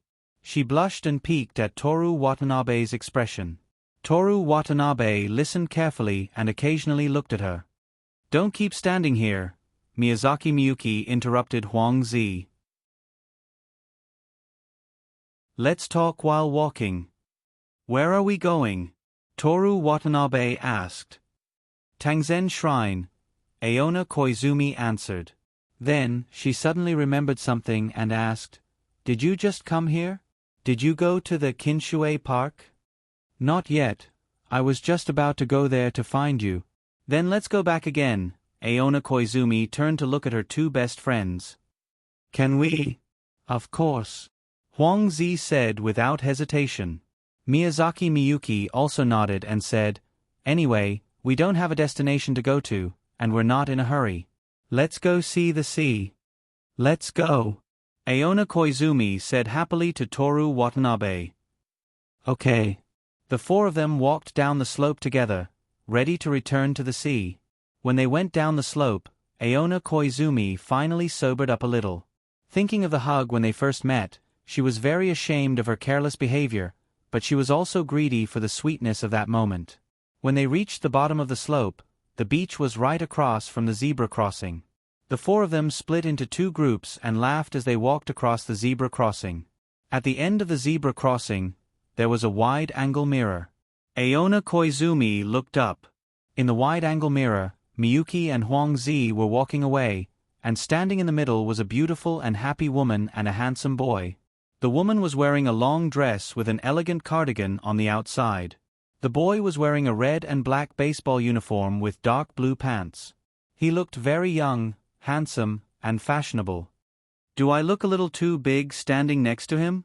Perhaps Miki Kujo is the most suitable person to stand next to him. The four of them arrived at the Kinshue Park. There were old people and dogs sunbathing together, couples strolling along the waves, single men feeding seagulls, and many white yachts docked by the beach. It was a peaceful and comfortable beach. You two go take a walk around. Huang Zi and I will rest here, Miyuki said. She sat down on a bench under a tall palm tree. Let's go together? Aona Koizumi said awkwardly. Didn't we just rest? Go on. Huang Zi pushed her towards Toru Watanabe. Their shoulders touched, and Aona Koizumi secretly glanced at Toru Watanabe. Toru Watanabe was also looking at her. Then, Aona Koizumi tried to use a normal tone. I'll take Watanabe for a walk and then come back. Okay. Go ahead, Miyuki said casually. Aona Koizumi led Toru Watanabe to the beach. Actually, there wasn't much to walk around, as they could see everything clearly. The two of them simply walked around the beach. But even so, even if it was only the second time, Aona Koizumi was still filled with joy. If it wasn't for her best friend watching from afar, she would have taken small steps. I'm so happy. She couldn't help but say. What's the good news? Why are you so happy? Toru Watanabe asked. Of course, she couldn't directly say, I'm happy to be with you. After all, he was a teacher. I said they're so happy.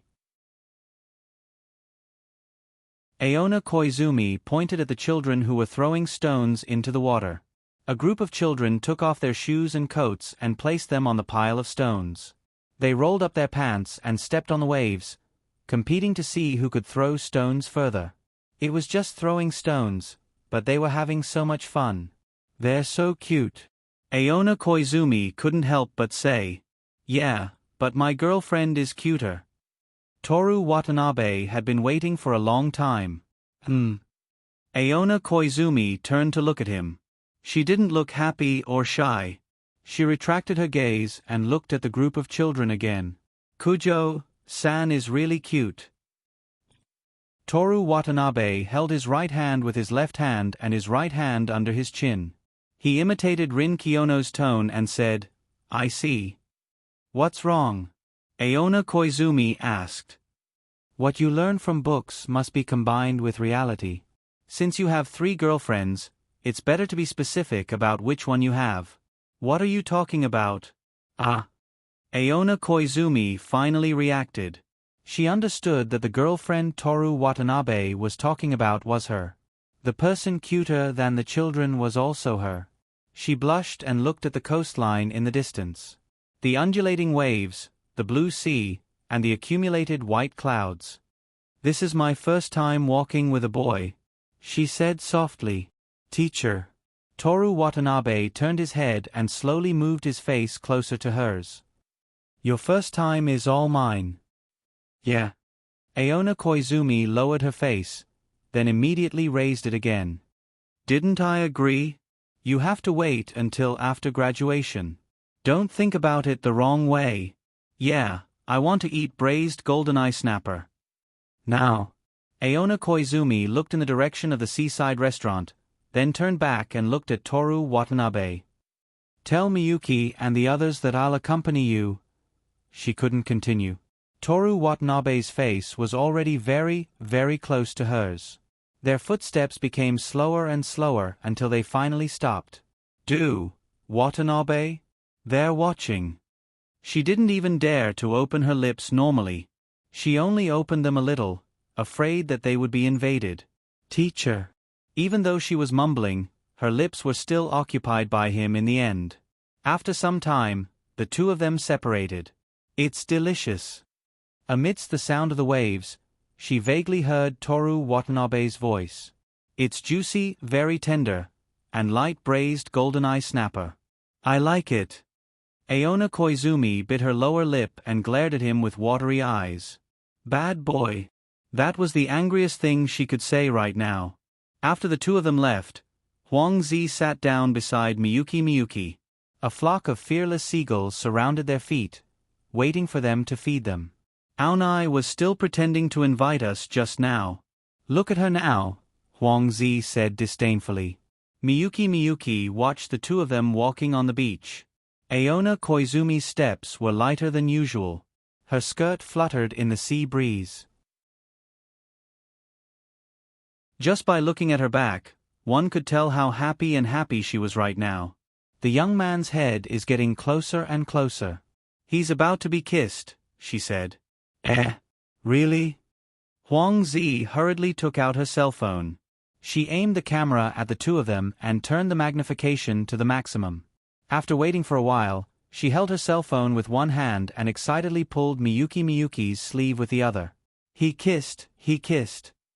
I saw it. Miyuki grabbed her shoulder to prevent her clothes from slipping off her shoulders. Wow. Tongue. TSK. Disgusting. Huang Zi said, but she couldn't take her eyes off them. She was enjoying it. When the two of them returned, Huang Zi kept smiling at Aona Koizumi, who was pretending nothing happened. Her face quickly turned red. The four of them weren't in a hurry to leave the beach. They sat together on the chairs under the palm tree and looked at the beach. I feel like we can stay like this for the whole afternoon. Aona Koizumi was enjoying the sea breeze. Sure, no problem. It doesn't matter. Toru Watanabe said. Aona Koizumi suddenly remembered what happened 10 years ago or this April. She bumped him lightly with her shoulder in dissatisfaction. The two of them looked at each other and laughed at the same time. I can't stand it. Huang Zi shook her head and stared at the seagulls by her feet. Toru Watanabe looked at the seagulls and said, Can you line up? Command. How can seagulls line up? Huang Zi's eyes widened. She looked at the seagulls in front of the four of them in disbelief. Although some were looking at the front, some were looking at the back, some were looking at each other, and some were looking at other birds' butts, they were indeed in a line. How is that possible? The three of them were in disbelief. Come to my hand. Huang Zi said. None of the seagulls responded to her. Seagulls like handsome Tokyo guys too? She was puzzled. Watanabe, how did you do it? I don't know either. Why don't you try again? Aona Koizumi said expectantly. Then, line up like this. Command. Toru Watanabe drew a heart with his fingers. The seagulls flapped their wings in unison. You snatch, you squeeze, I squeeze. In the end, it became a heart. This is amazing. Aona Koizumi covered her mouth. Her eyes were sparkling. She looked at the seagulls for a while, then at Toru Watanabe for a while. Strange. Miyuki held her chest with her arms and murmured in disbelief. Huang Zi took out her phone and took pictures. Watanabe, continue. Hurry up. Fly to the beach, then fly back. Command. The seagulls flew away, attracting many of their companions. Then they flew back. Even the seagulls in front of the bachelor who was feeding the bread were attracted. Children, couples, and old people who were walking their dogs all gathered around. Toru Watanabe performed 2 more commands, and the seagulls dispersed. This is so fun. How did you do it? Huang Zi put away her phone and asked. Handsome Tokyo guys keep 30% of their mystery, Toru Watanabe said, pretending to be profound. Then, he changed the topic. It's a pity that I don't have a hat. If I did, I would put it on the ground. I've already earned the return fare. Then you can go wherever you want with this flock of seagulls. Huang Zi said excitedly. Before that, I have to save money to buy a baby carriage, Toru Watanabe said with a smile. Aona Koizumi glared at him, seemingly angry but also happy. The other 2 laughed. After sitting for another 10 minutes, Huang Zi couldn't sit still anymore. She suggested that they go to other attractions. I won't disturb you anymore, Toru Watanabe said. What? Aona Koizumi turned to look at him. Koizumi, sensei, you can play with them. I'm going back to Tokyo, he said. Why? I didn't bring a change of clothes.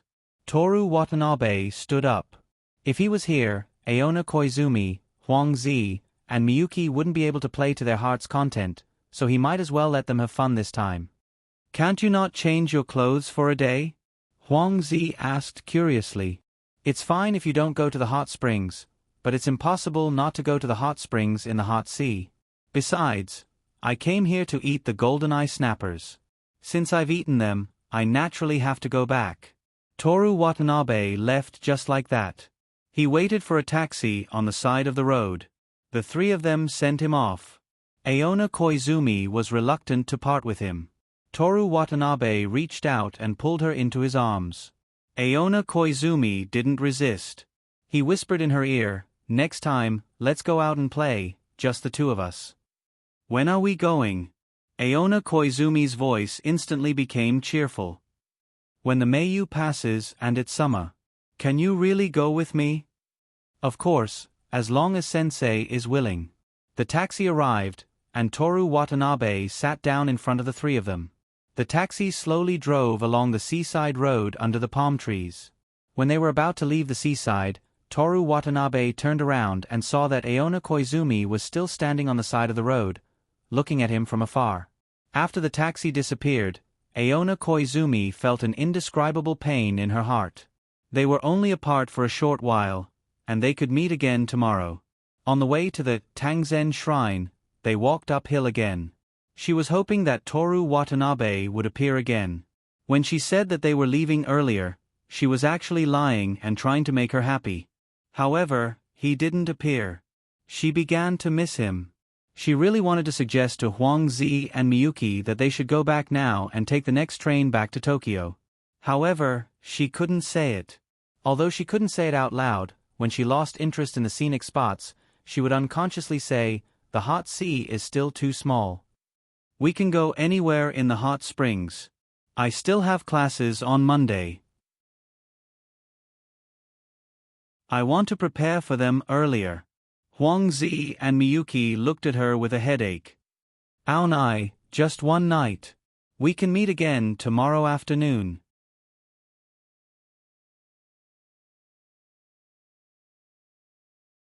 Chapter 289. While waiting for the train at Rihai Station, Toru Watanabe was wondering if he should buy something as a gift. On his way here, he noticed a shopping street called Haito Street. The shopping street was built on a gentle slope.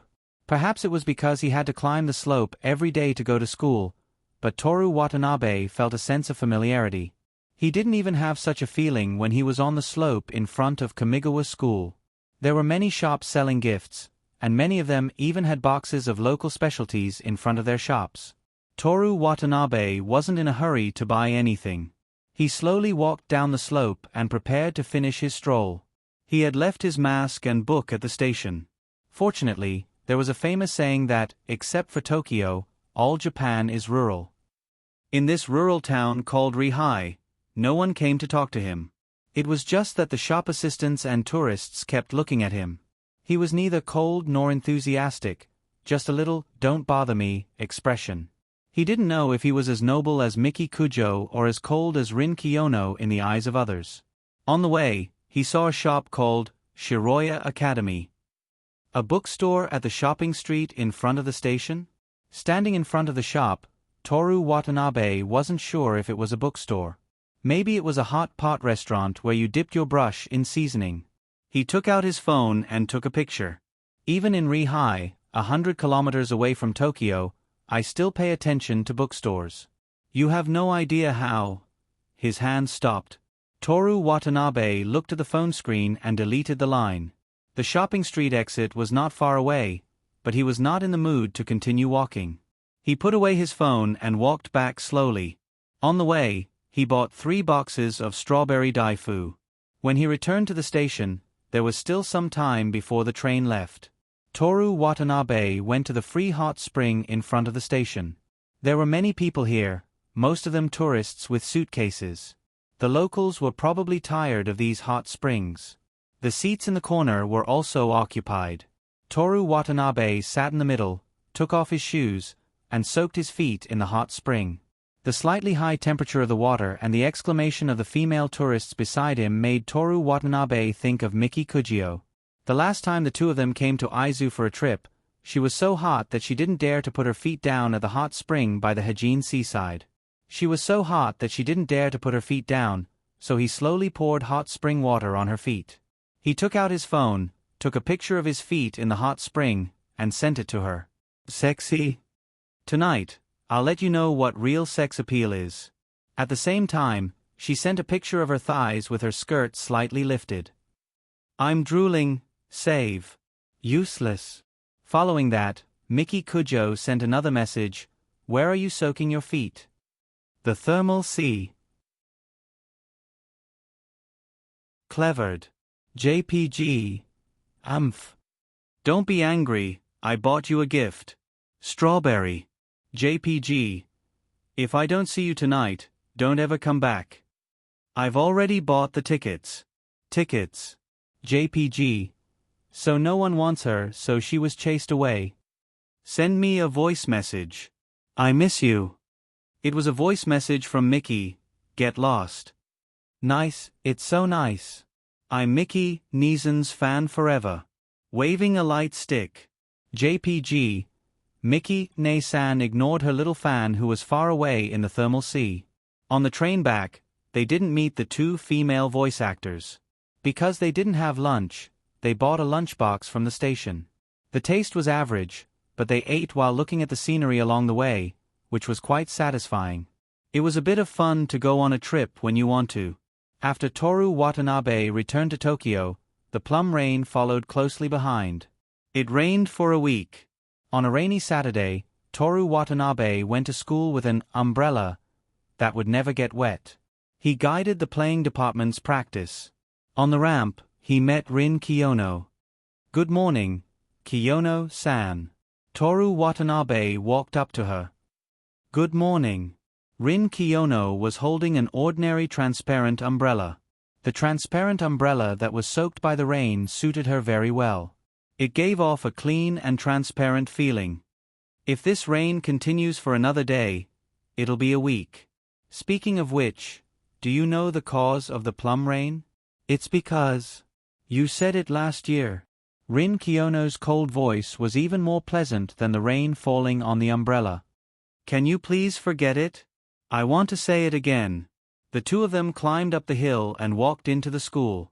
There was an area under the oak tree that wasn't wet by the rain.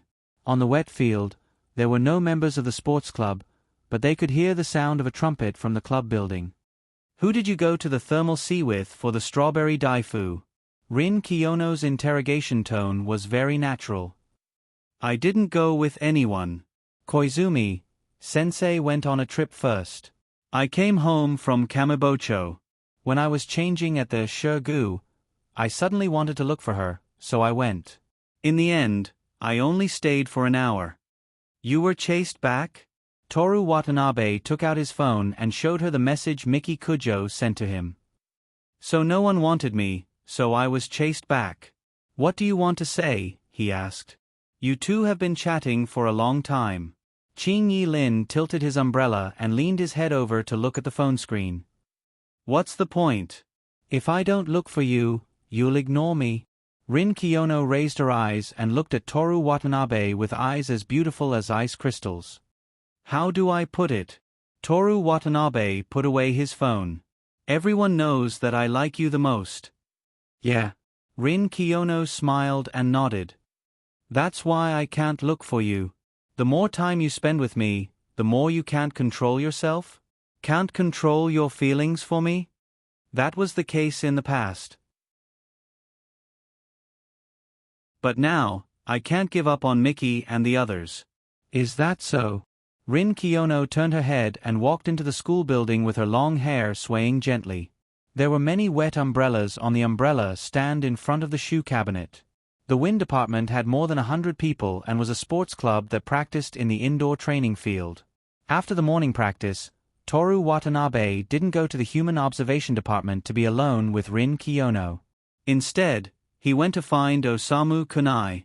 The baseball club's indoor practice field was made up of grids made of barbed wire. Every club member stayed in one of the grids and practiced throwing and swinging the bat. Kun Watanabe. Before he found Osamu Kunai, the baseball manager walked over. Good afternoon, classmate Kobayashi. Toru Watanabe nodded. Good afternoon. Kobayashi smiled happily from G-Zilu's blowing. Are you here to play baseball? Toru Watanabe looked at the practice field. Everyone was practicing seriously. The sound of the coach's roars and the sound of bats hitting the ball could be heard. He didn't want to disturb Osamu Kunai, so he said, May I?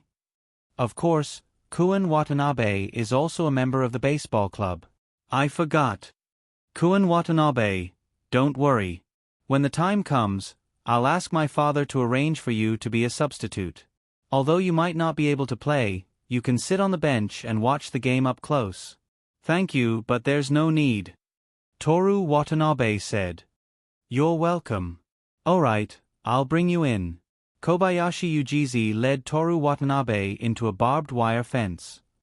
Do you know how to use it? Kobayashi Ujizi asked. It's similar to a baseball field? Toru Watanabe looked at the automatic pitching machine and the bat. Yes. Kobayashi Ujizi walked out of the barbed wire fence and sat on a bench outside. He held a pen and paper in his hands and prepared to record Toru Watanabe's training record, including his speed and number of pitches.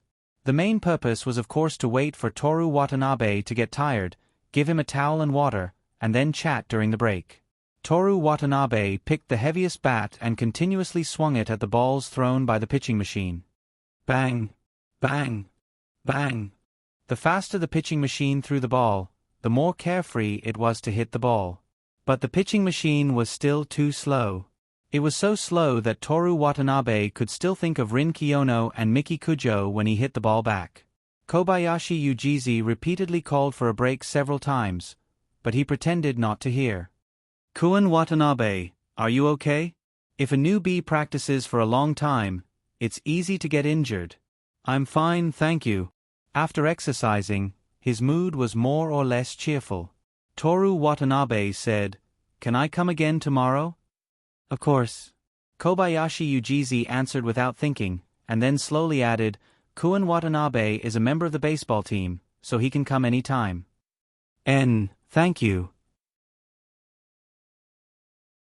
But Kun Watanabe is really good. If it's an official baseball field, there are several times when he can hit the ball out of the field.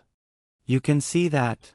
There were indeed several times when Toru Watanabe was distracted thinking about women, so he did not control his strength. Of course you can. Kun Watanabe, are you going to officially participate in the training? There are still 2 months before the qualifiers.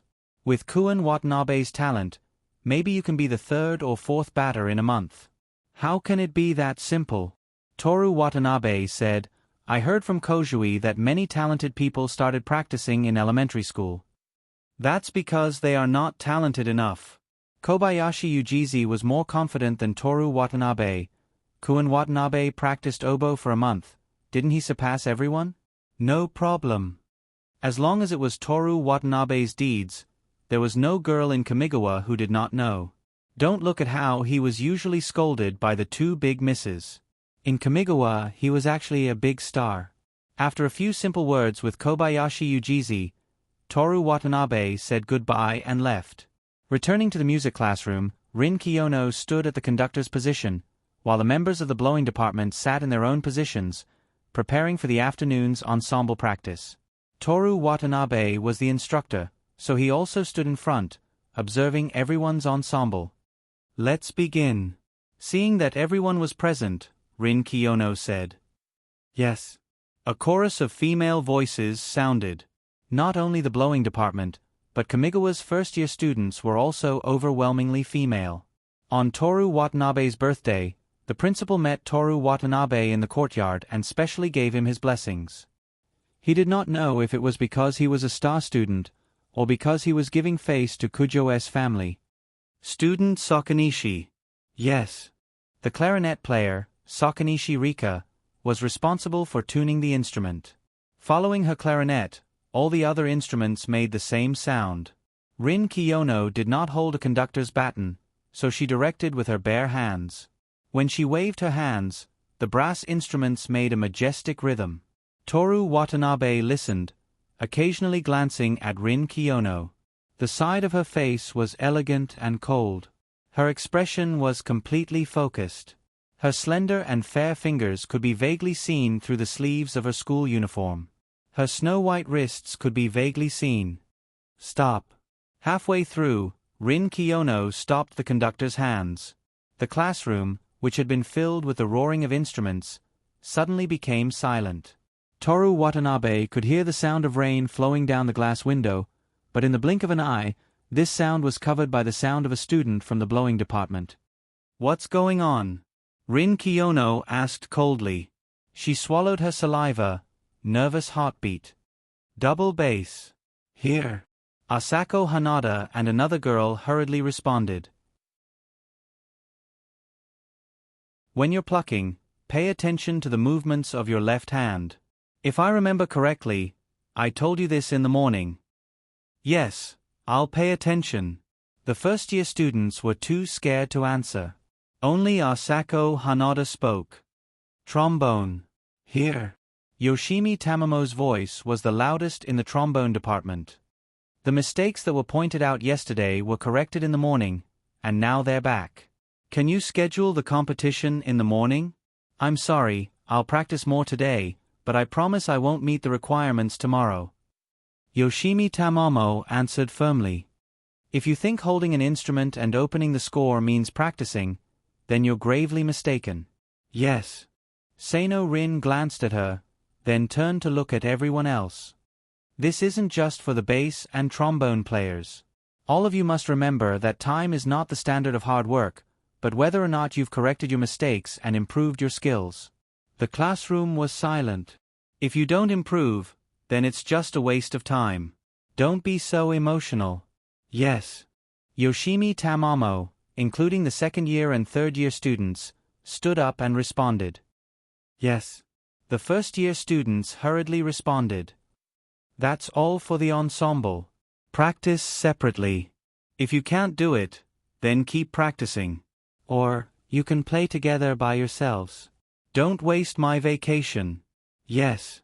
Rin Kiyono closed the score, turned around, and left the music classroom.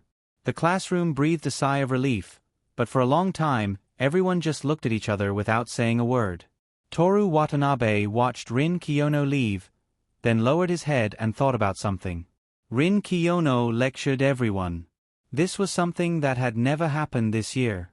She promised to help Kaoru Hayami and did many things, but in terms of specific instructions, she was not as strict as last year.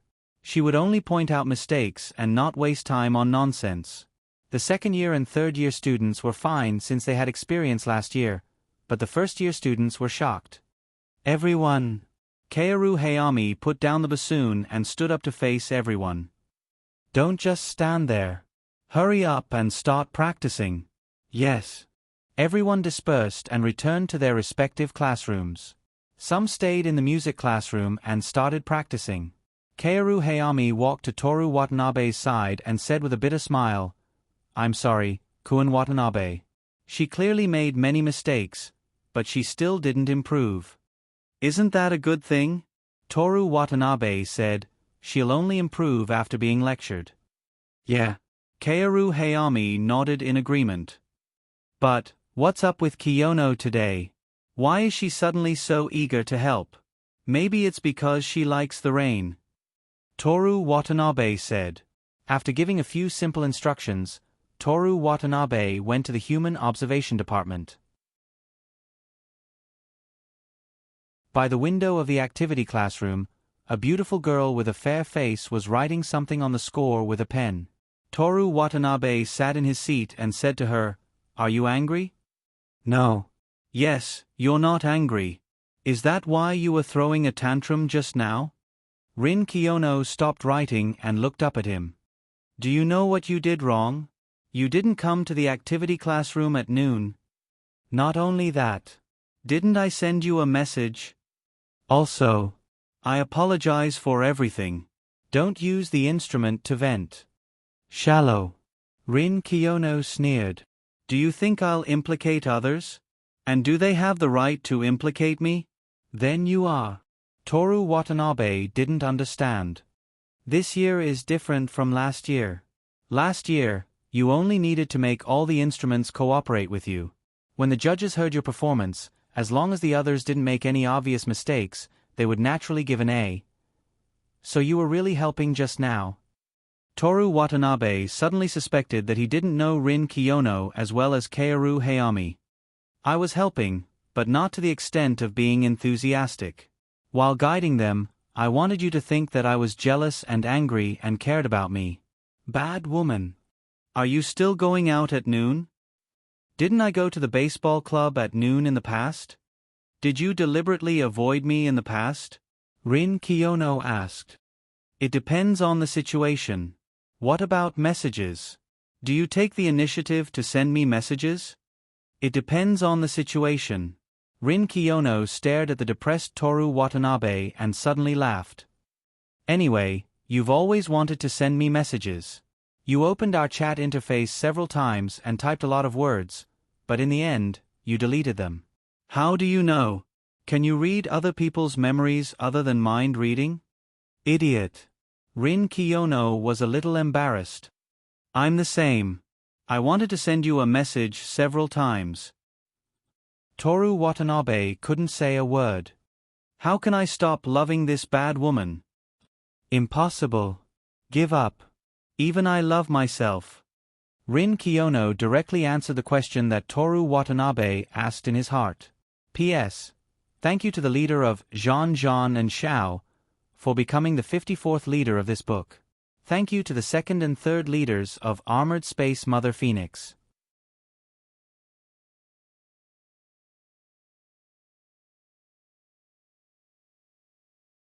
Chapter 290. Purple hydrangea, hibiscus, and gentian, golden peacock grass and marigold, a bunch of red and pink peonies, 4-colored peonies, and pure white gardenia and lilies. Mrs. Kujo was wearing a white kimono with a long and gorgeous black coat. Mrs. Kujo was standing on the dripping porch, admiring the garden in the plum rain. The sound of her kimono fluttering came from behind her. She didn't turn around and said softly, "It's this time of the year again." Miki Kujo stepped forward and stood a hand's distance behind her mother. She also looked at the garden that could almost be called a labyrinth. Her eyes swept over most of the flowers and finally fell on the roses. Since White Valentine's Day this year, the Kamabocho villa received a bouquet of roses every day. There were also May roses that her mother used for bathing. When she opened her eyes, Toru Watanabe took it to her bedside, and the two of them hid under the quilt and smelled it together. She also wore a wisteria-colored kimono with the Kujo family emblem embroidered on the back with gold silk. The mother and daughter stood together, and the servant stood far behind them. From a distance, it looked like a ukiyo-e painting of an ancient aristocrat. The beauty was broken by the heavy footsteps. Master Miss, Shinsuke Kujo stopped 2 meters away. The preparations for the ritual are all done. The monks from Kyoto are arranged in Ha-toji. Thank you for your hard work, Mrs. Kujo said lightly. Shinsuke Kujo didn't say anything and silently bowed. The rain pattered, and the yard was faintly foggy.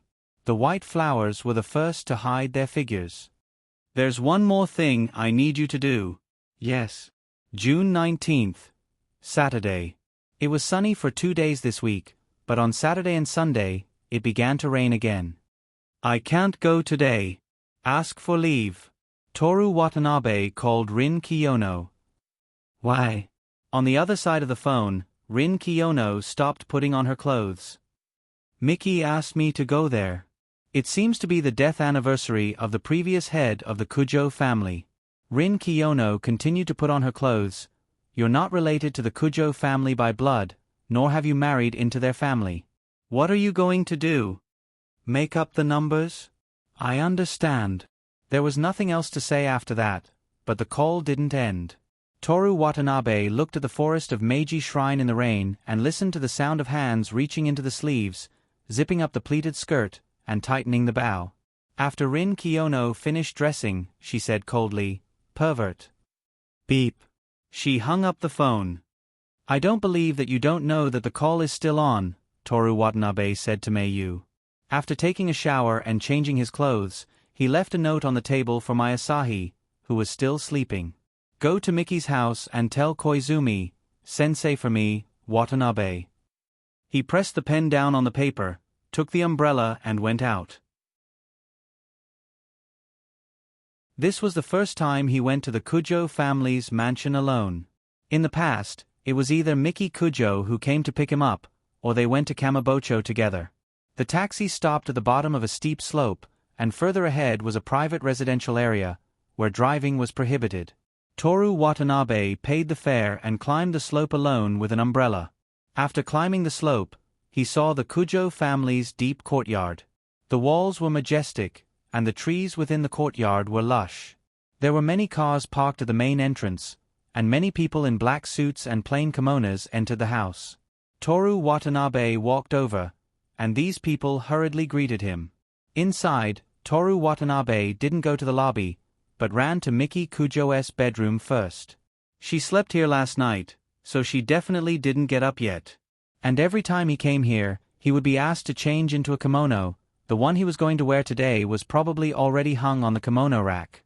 He pushed the door into the bedroom, but there was no one there. Toru Watanabe was a little surprised. But on the kimono rack, there was indeed a kimono prepared for him. When he was about to take off his clothes and change, the door opened. You scared me. Toru Watanabe took off his pants and put them back on. Why are you so afraid of me? What did you do to me? Miki Kujo closed the door and walked over.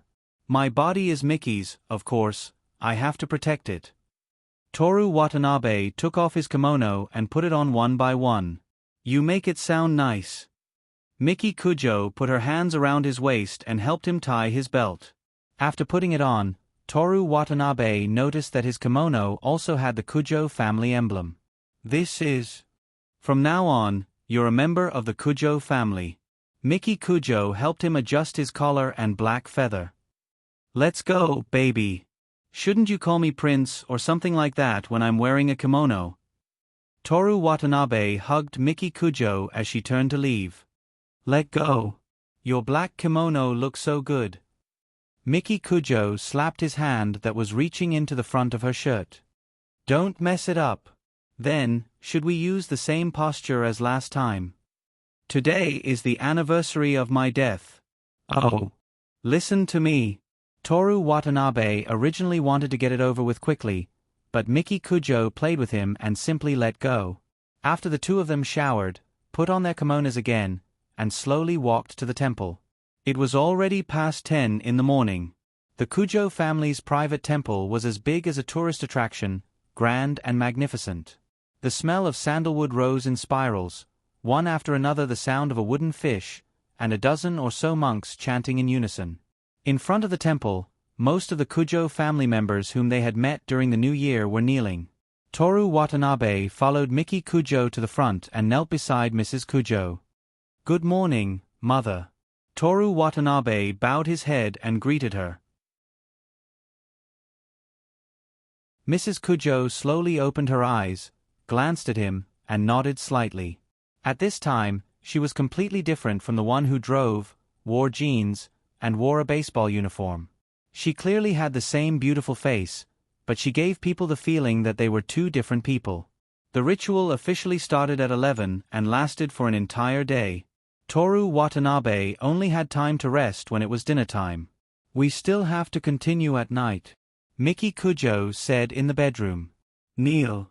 Toru Watanabe said in surprise, "I've never knelt for so long in my life." "Get used to it as soon as possible. You'll be kneeling for a long time in your next life." Miki Kujo leaned against the table, looking tired as well. "I'll give you a massage." As long as Miki Kujo nodded, Toru Watanabe immediately exchanged for the massage skill. Because of the previous massage practice, Miki Kujo, who clearly misunderstood, waved her hand. "Don't bother me. Go out and walk around. I'm going to sleep for a while." "I'm serious." Miki Kujo didn't say anything. She closed her eyes and prepared to sleep. Toru Watanabe could only go out. It was still raining outside. Compared to when he came in the morning, it didn't get heavier or lighter. How amazing was nature to be able to control the rainfall for such a long time. Toru Watanabe stood under the eaves of the corridor in front of Miki Kujo's door. Because he had nothing to do, he began to let his imagination run wild. Young Master Watanabe." Toru Watanabe withdrew his gaze and looked in the direction of the voice, Uncle Shinsuke. Calling each other by their names didn't mean that they were close. Just like what Rin Kiyono said when they were on a family trip, Kujo's family is full of Kujo. If you don't call each other by their names, you won't know who to call. Shinsuke Kujo was also wearing a kimono, and he looked a little stylish. But compared to Toru Watanabe, he was a far cry. "Thank you for your hard work today," Shinsuke Kujo said. "You're welcome. There's still an hour before the competition starts. Do you want to go out and get some fresh air?" "Go out." Toru Watanabe thought about going shopping or walking around the bookstore. But on second thought, he still had to change his clothes. It was too troublesome. "Forget it," he said. Shinsuke Kujo immediately said, "Take the car out. You don't have to change clothes. It's only an hour. You don't even have to wet your shoes." "You don't even have to wet your shoes?" Toru Watanabe said. "I'll ask someone to carry you." Shinsuke Kujo made a gesture of calling a servant over. Both of them laughed at the same time. Toru Watanabe asked, "Where are we going?"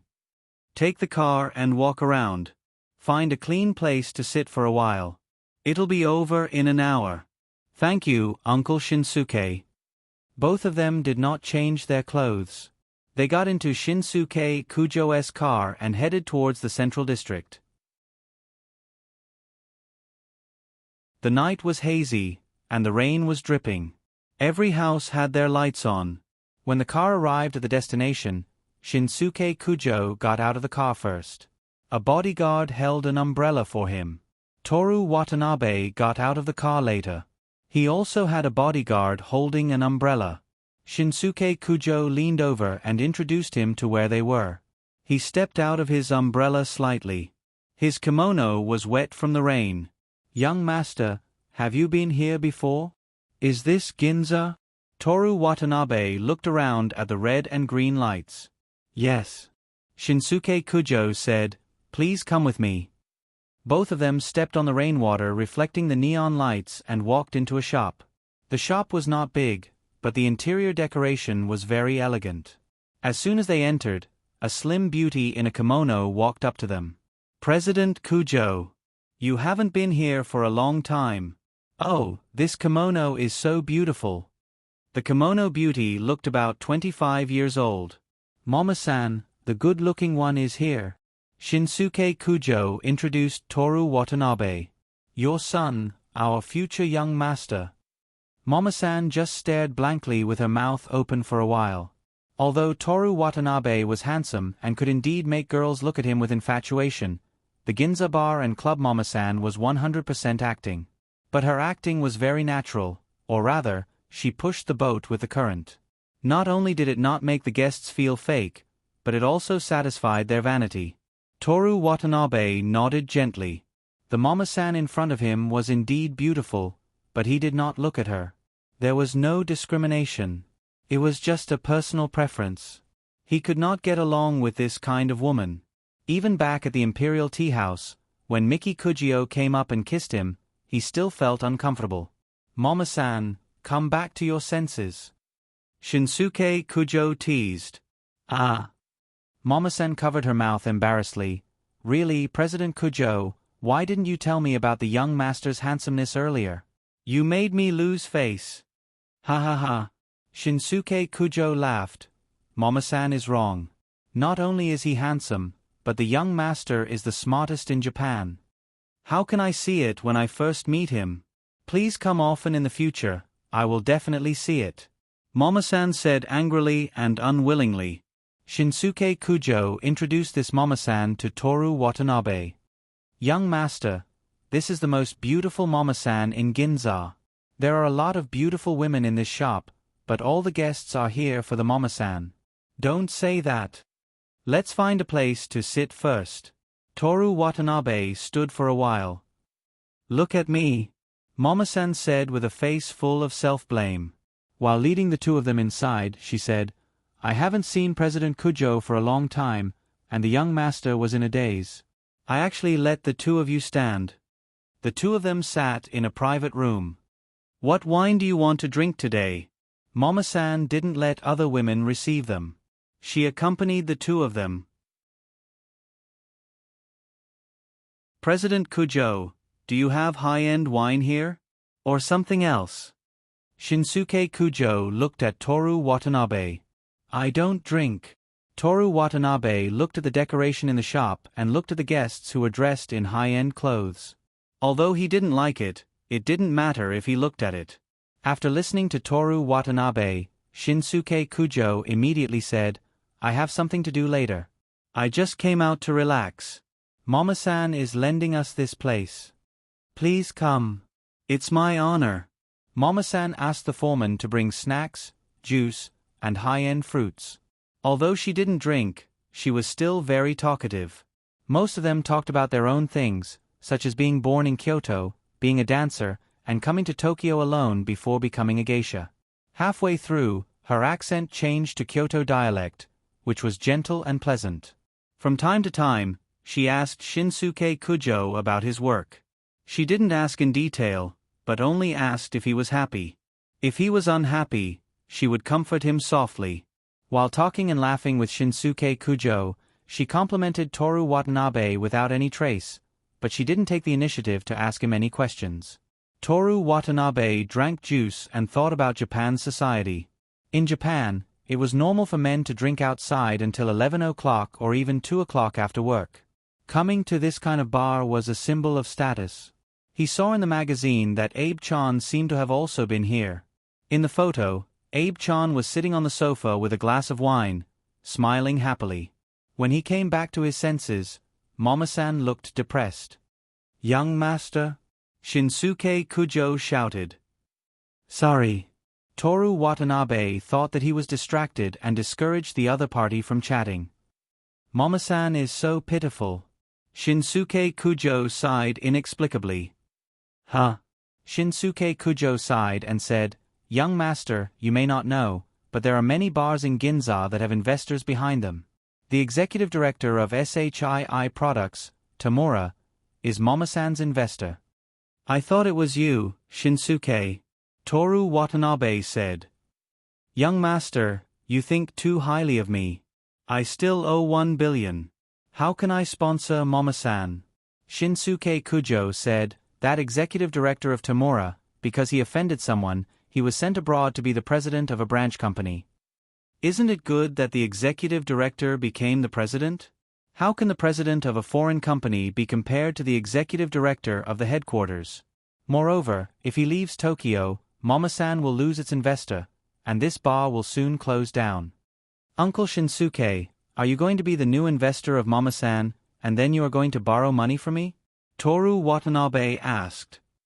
No, no. Shinsuke Kujo quickly said, Young master, to tell you the truth, I and Tamura are alumni of Waseda University. We were in the Kendo Club together. Today, I am here to plead with you. Please.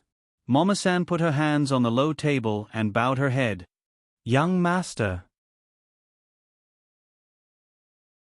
Shinsuke Kujo said, That guy Tamura was framed. He will never do anything wrong to the company. Someone was jealous of his talent. Why are you begging me? I don't even know who the president of SHII Products is.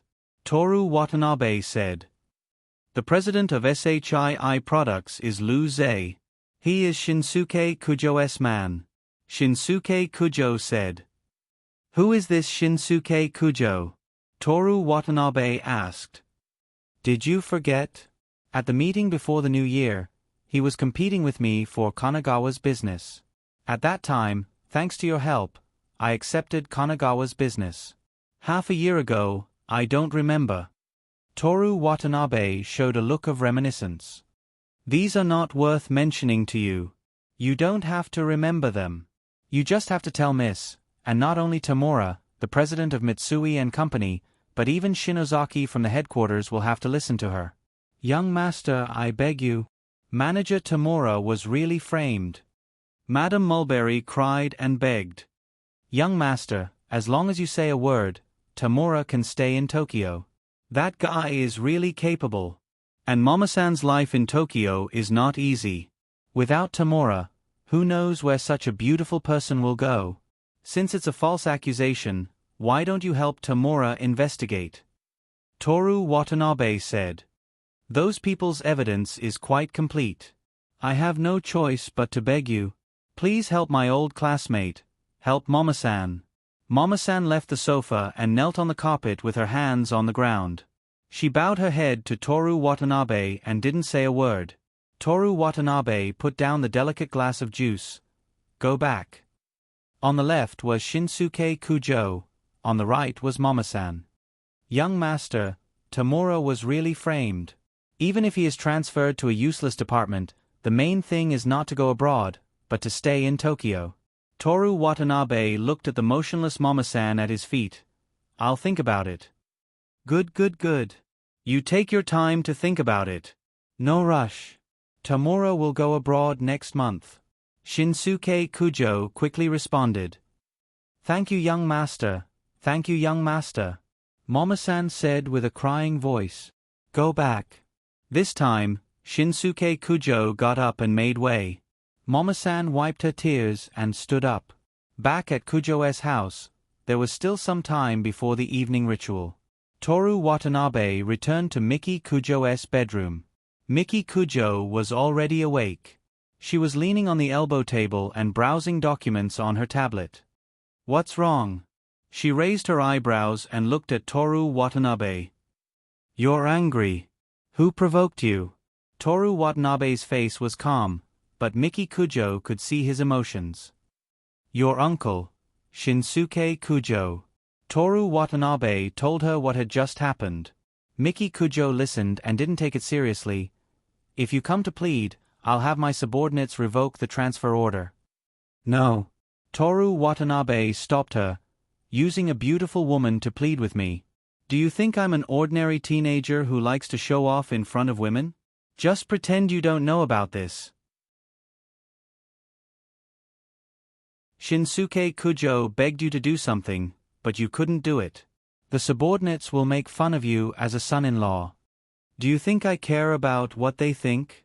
Toru Watanabe said, and if I start this, everyone will come to beg me. Do I look for you every time? I'm crazy. This time, I'll let them know that I can't persuade you, and no one will bother me in the future. Miki Kujo's affectionate and noble eyes glanced at Toru Watanabe. It's up to you, she said, but in the future, when I have children, you will be the housekeeper for me. It will be difficult without some prestige. We'll talk about it when the time comes. Quick, Let me hug you. I'm so angry.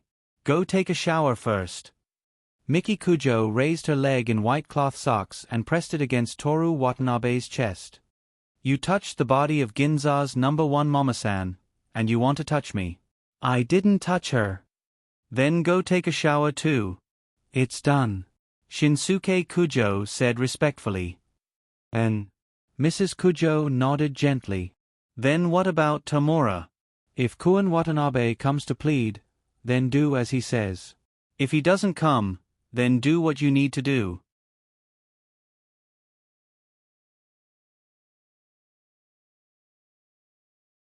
Chapter 291. Miki Kujo wore a red kimono. She looked noble outside, but in the bedroom, she was charming. When she wore a plain kimono, she looked seductive and seductive. In short, as long as it was Miki Kujo, she could easily arouse Toru Watanabe's desire. There was not much time left before the ritual at night, but he was already in high spirits. Miki Kujo was panting and sweating. Miki Kujo knew that this would not work, but there was nothing she could do.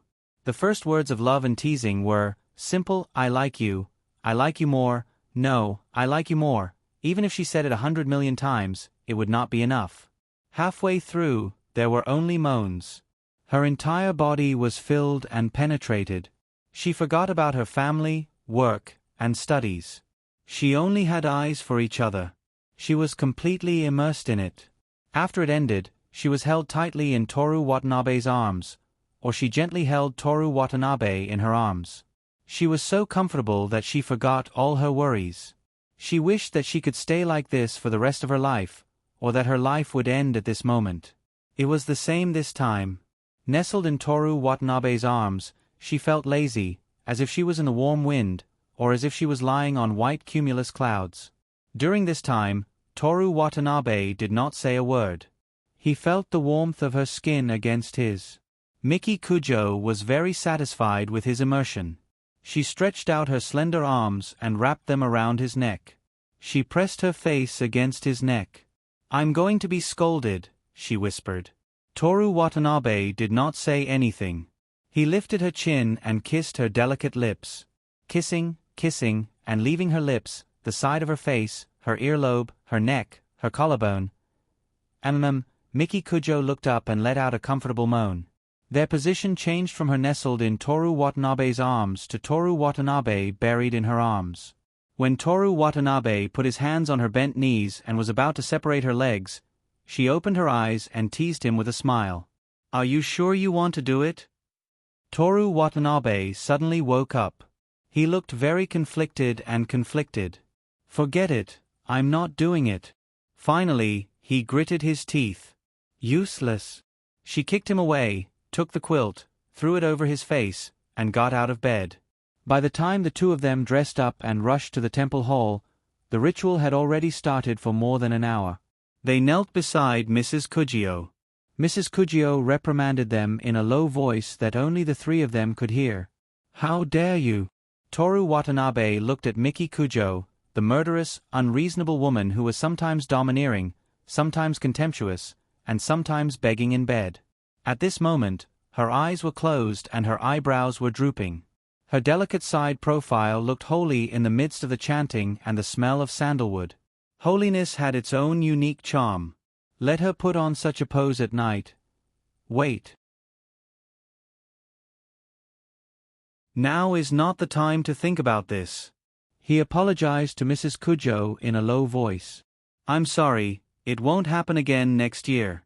Mrs. Kujo looked at him deeply and closed her eyes again. Toru Watanabe thought about it. Such behavior was indeed too rude to the previous Kujo family head. He put his palms together and focused on reciting the mystic Dharma Lotus Sutra that he memorized out of boredom in the morning until the ritual ended. Late at night, after the ritual ended, everyone gathered in the room for supper. At this time, a woman in a solemn kimono came forward. After bowing, she took out a box with neatly folded bathrobes. These bathrobes are for you, miss, and young master to cool off in summer. After that, she introduced the pattern on the bathrobes, the Japanese flower. Then, she said that the belt was made by Bodo. Finally, she talked about the method of sewing. She used the kimono technique that the feudal lords of the Edo period had offered to the Edo shogunate. Yes, thank you for your trouble, Mrs. Kujio replied indifferently. After that, another woman came forward. This time, it was a cool glass tea set. The color of cherry blossoms spread out like ink, but it maintained the transparency of the glass. It was very beautiful. Even Toru Watanabe, who was not interested in the tea set, couldn't help but look at it a few more times. He wondered if he should buy a cup of tea from the convenience store. After the gift-giving process was over, the atmosphere became more relaxed. Watanabe-kun. Mrs. Kujio's tone was calm and unhurried. Mother. Toru Watanabe replied. Do you have anything you want to say? It's really a good season. Toru Watanabe didn't know what she was going to say. Miki Kujo looked at him with a smile, waiting for him to make a fool of himself. I don't know if Mother is scolding him for being late to the anniversary of his death or for not preparing a gift. There's a Yulon Hungry Ghost Festival in summer. We can watch the fireworks and visit the festival. Now it's the rainy season. How is it a good season? Mrs. Kujo asked. Her tone was calm, but everyone in the room looked down. They were so scared that they didn't dare to breathe. The rainy season has its good points. The lotus flowers in Ueno and the calamus in Meiji Shrine are beautiful in this season. Toru Watanabe didn't seem to care at all. If you're free, Miki and I will accompany you. You pass. Mrs. Kujo said flatly. What about the gift? Gift? Toru Watanabe was surprised. Everyone gives me gifts. Except for the new year, you come empty-handed every time. I'll prepare more the next time I come. Forget it. It's fine if you don't know etiquette. Now that I remind you, people will say that I forced you to give me a gift. How can that be? I'm willing. Forget it. Mrs. Kujo sighed. Dear Mother, please give your son a definite answer. Are you going to give me a gift or not? Don't make me guess blindly. I'll make a mistake, Toru Watanabe said as if he had been wronged. I won't see you out. I'll bring it next time. Mrs. Kujo didn't comment. She said to the branch family on both sides, You must be tired today. Go back and rest early. Kun Watanabe. Yes. See them out for me. Yes. The Kujo family members got up and left one by one. Toru Watanabe followed them to the front door and greeted them one by one. Only Mrs. Kujo and Miki Kujo were left in the room. Under the sound of the rain and the night sky, the room seemed empty and quiet. Did he look for you? Mrs. Kujo asked her daughter. He told me. Mrs. Kujo answered. Miki Kujo told her what Shinsuke Kujo did. A beautiful and pitiful woman who can change the other person's fate with a single sentence. In such a situation, not to mention a 17-year-old boy, even an older man wouldn't be able to resist the temptation of being arrogant and vain. They would agree in a moment of dizziness. Mrs. Kujio said, Shinsuke did well. There was a ritual just now, so she didn't ask Shinsuke Kujo what method he used. Miki Kujo laughed. What's wrong? Mrs. Kujo smiled and grabbed her daughter's hand. Watanabe hates Shinsuke Kujo this time. When Watanabe takes over the Kujo family in the future, he might teach him a lesson. Hates. Mrs. Kujo didn't comment on the other information in her daughter's words. Yes. Miki Kujo nodded elegantly. Watanabe came back angrily, thinking that Shinsuke Kujo looked down on him. He didn't plead for mercy. No. Miki Kujo pulled her hand back and took a sip of tea. He told me to pretend that I didn't know. He also said that if I agreed to one, there would be another. He didn't want to cause trouble for himself. So, my plan failed. Mrs. Kujo said with a smile. You should have scolded him for being late and not giving him a gift. Miki Kujo said. Mrs. Kujo's plan was, if Toru Watanabe begged for mercy, he would give him a good scolding first, making him ashamed of himself. He would tell him that as the son-in-law of the Kujio clan, there were many people who wanted to take advantage of him. He would know what he should do and what he shouldn't do, and then agree to his request. The first step of disciplining my son-in-law failed. She sighed. He's much smarter than we thought. Be careful in the future. He's smart, but you don't need to be careful. Miki Kujo said. Don't need to be careful? In the future, when the Kujo family becomes Watanabe's family, let's see if you have the face to come down and see me. I think he doesn't want to mingle with Shinsuke Kujo and is too lazy to care. Didn't you see his behavior just now? When you questioned him, he was still leisurely saying things like, "It's really a good time," and "Calamus, lotus flowers." Mrs. Kujo said, "A person who doesn't know how to worry." That's hard to say. Huh.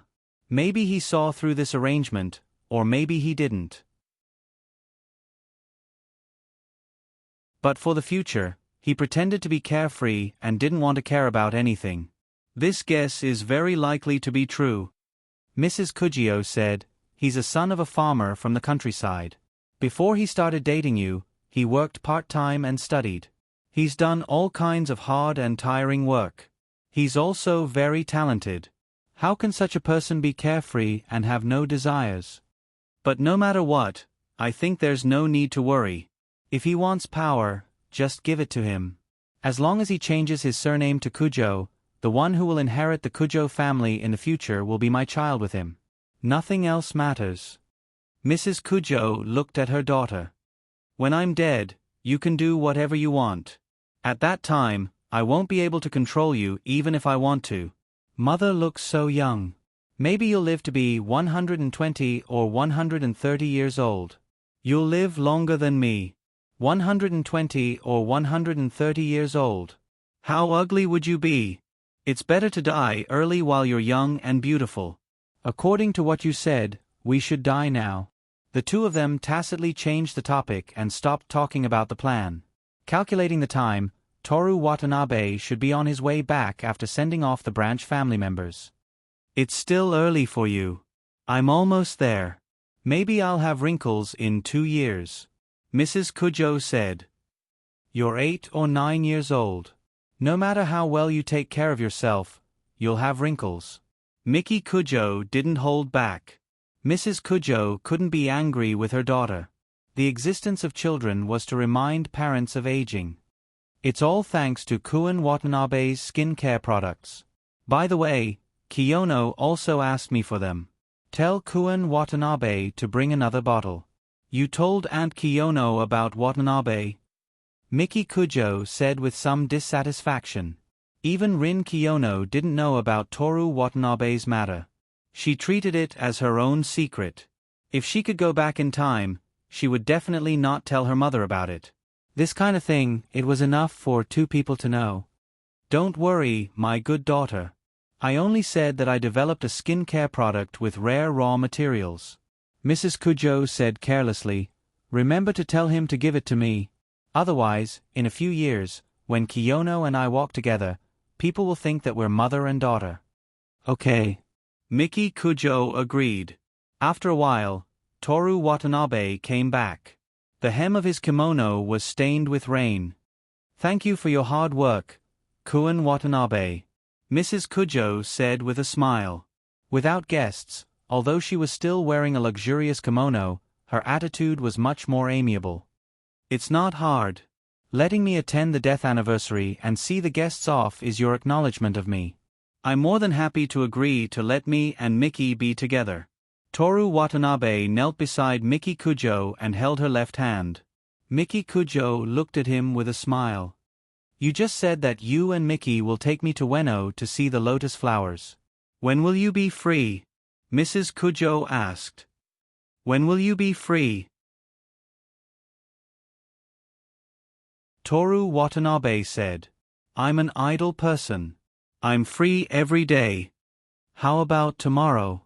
Although it's Sunday, there shouldn't be too many people on a rainy day. You're not going to ask me when I'm free?" Miki Kujo said slowly as she picked up her tea. "I'm not going to ask." Toru Watanabe smiled. "I'm forcing you to go with me." Miki Kujo rolled her eyes at him. Mrs. Kujo watched her daughter drink her tea. Her hand was still in Toru Watanabe's. When she held her hand just now, she pulled her hand away in order to drink tea. Although she was holding her daughter's right hand, as a mother, she still felt a sense of loss. Toru Watanabe would marry into her family in the future, but Miki was raised by her painstakingly. When she saw this scene in front of her, she felt like she had become someone else's family. "You're both tired today. Rest early," she said. "Yes. Mother, you should rest early too." The two of them left shoulder to shoulder. Mrs. Kujo was left alone in her room, savoring the joys and worries of being a mother. When they returned to the living room, the two of them went straight to the bedroom and fell on the bed together. They kissed for a while without caring about anything else. "Do you know what Mother said just now?" Miki Kujo said when their lips parted slightly. "She said that we're still fooling around on the anniversary of her death." The two of them were very close to each other. If their lips moved a little too much, their lips would touch. It was a charming and warm atmosphere. The Shinsuke Kujo incident was actually arranged by Mother. "I know about it too." She told him the whole story. "You upper-class people have ulterior motives when you look at everyone." Toru Watanabe pinched Miki Kujo's butt through her kimono.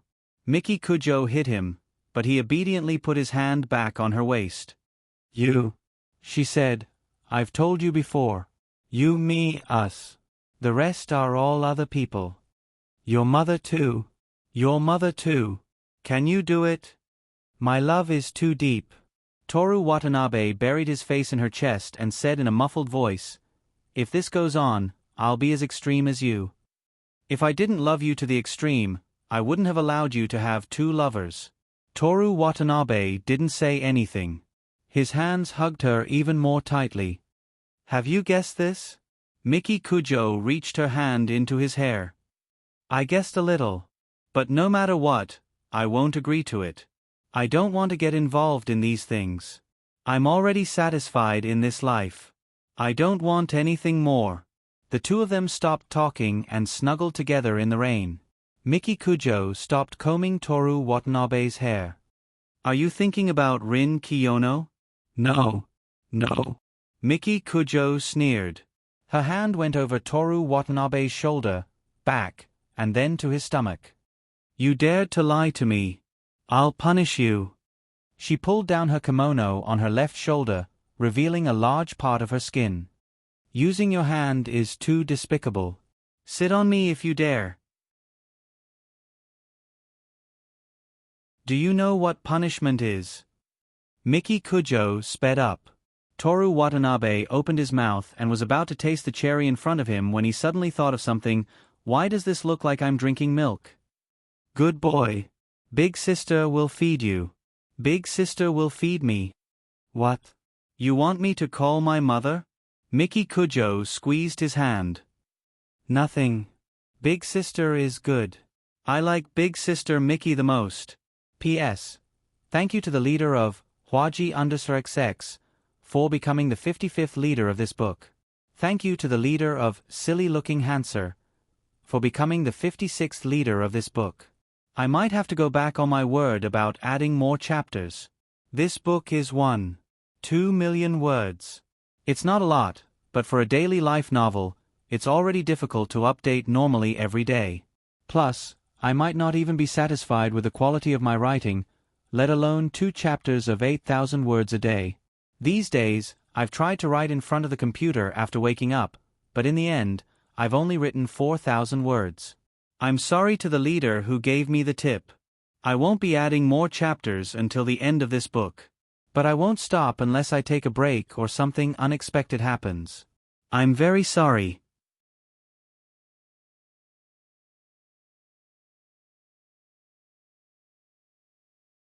Chapter 292. It was Sunday, and the monsoon rains that had lasted for a week were off. It was a sunny day. Toru Watanabe came back from his morning run, took a shower, and crawled back into bed without putting on his clothes. Miki Kujo groped her way over, wrapping her arms around his neck and burying her face in his chest. "It's a sunny day today." He hugged her smooth, slender waist. Mem. Miki Kujo answered drowsily. I saw dragonflies on the way. Summer wants to sleep, she ordered, half coquettishly. Okay. The two of them slept until 10 o'clock before they slowly got up. After breakfast, they discussed where to go with Mrs. Kujo. I didn't expect it to be sunny today, and it's the weekend. There might be a lot of people in Ueno Park. Toru Watanabe looked at the blue sky and sun outside. Then let's go to Meiji Shrine to see Chong-pu, Mrs. Kujo said nonchalantly. Meiji Shrine might be the same. You don't want to take me out to play because the weather is good? You only want to be sweet with Miki? Mrs. Kujo looked over and asked Toru Watanabe with a smile. Is that so? Miki Kujo also asked Toru Watanabe with a smile. Of course not, Toru Watanabe said with certainty. What I mean is, we can go somewhere with fewer people. I've been alone recently, and I want to go somewhere crowded. Mrs. Kujo said. You were surrounded by a bunch of people yesterday. Forget it, if you want to go to Meiji Shrine, then let's go to Meiji Shrine. You seem to be reluctant. Not at all, not at all. Really? Really? Toru Watanabe nodded. He's worried about something else. Miki Kujo looked at Toru Watanabe meaningfully. Meiji Shrine is near the Shinano apartments. It's a rare sunny day. Aona Koizumi, who didn't travel this week, is likely to take her two best friends for a walk. Perhaps there was also Mayasahi. They seem to have become close recently. Faced with Mrs. Kujo's curious gaze, Toru Watanabe said, There are too many people. I'm worried about your safety. Miki, don't move half a meter away from me today. Sure, Miki Kujo replied. After discussing, the three of them changed their clothes and took a carriage to Mingji Divine Palace. Mrs. Kujo was wearing the Showa style today. She was wearing a plain sweater and a retro long skirt that reached her ankles. Although the style was retro, it was beautiful and even looked young. Toru Watanabe almost thought that she was a female high school student who wore casual clothes on weekends during the Showa era. Miki Kujo was wearing the men's baseball uniform prepared for Toru Watanabe. It was still dark red and large and covered most of her body. She was wearing a pair of slim-fit jeans. Her legs were slender and her curves were beautiful. Why do I feel like I've been wearing women's clothes? Toru Watanabe looked at her and said, This is a men's and women's uniform. It's also called a couple's outfit. Do you feel better now? Miki Kujo said. If that's the case, then I'll... Wait, don't put your hands in the pockets of the uniform. Why are you so surprised? Miki Kujo frowned and still put her hands in the pockets. I've definitely been fooled. Toru Watanabe took out his phone and scrolled through the photos in the hot sea. Look.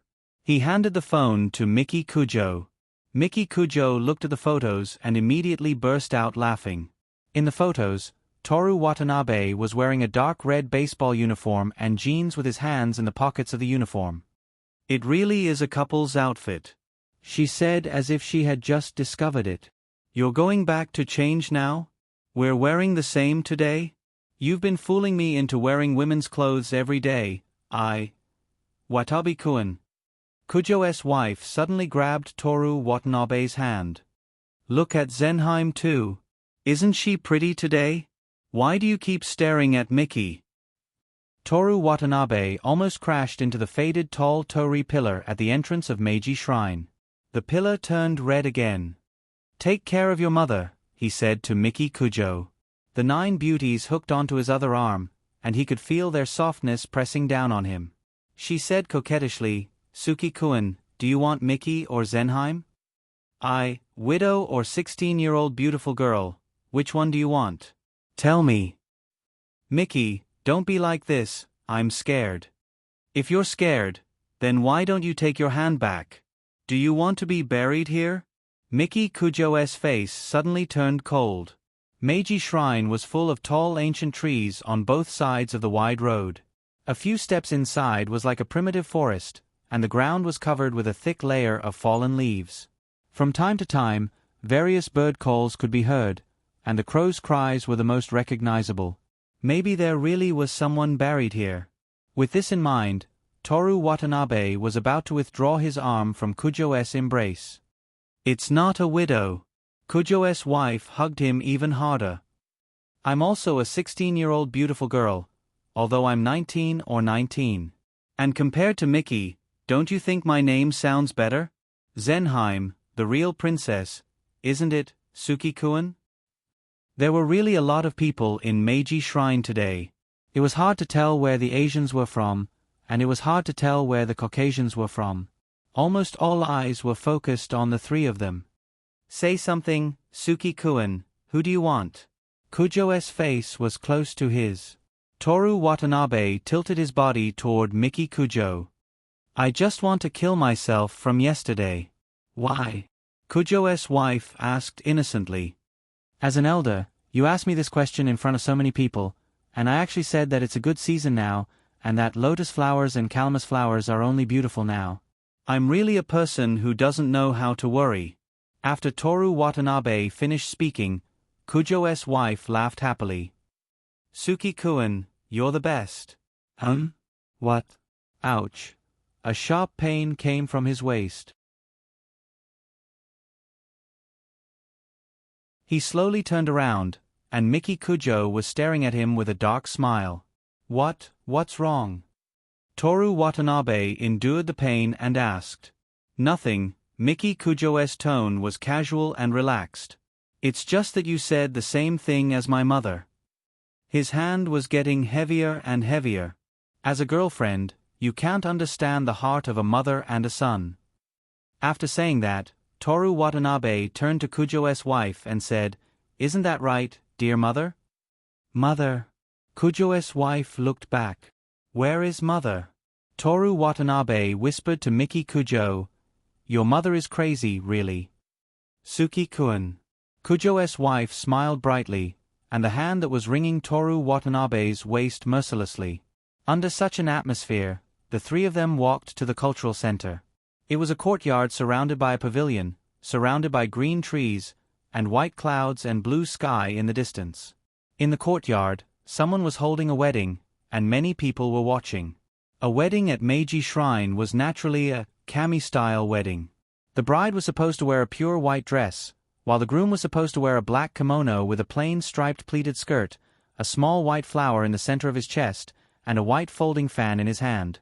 The shrine's Miyagi led the way, followed by two dancers in red and white witch uniforms. The bride and groom walked behind the witch, and behind them were the clerics who held up red umbrellas for them.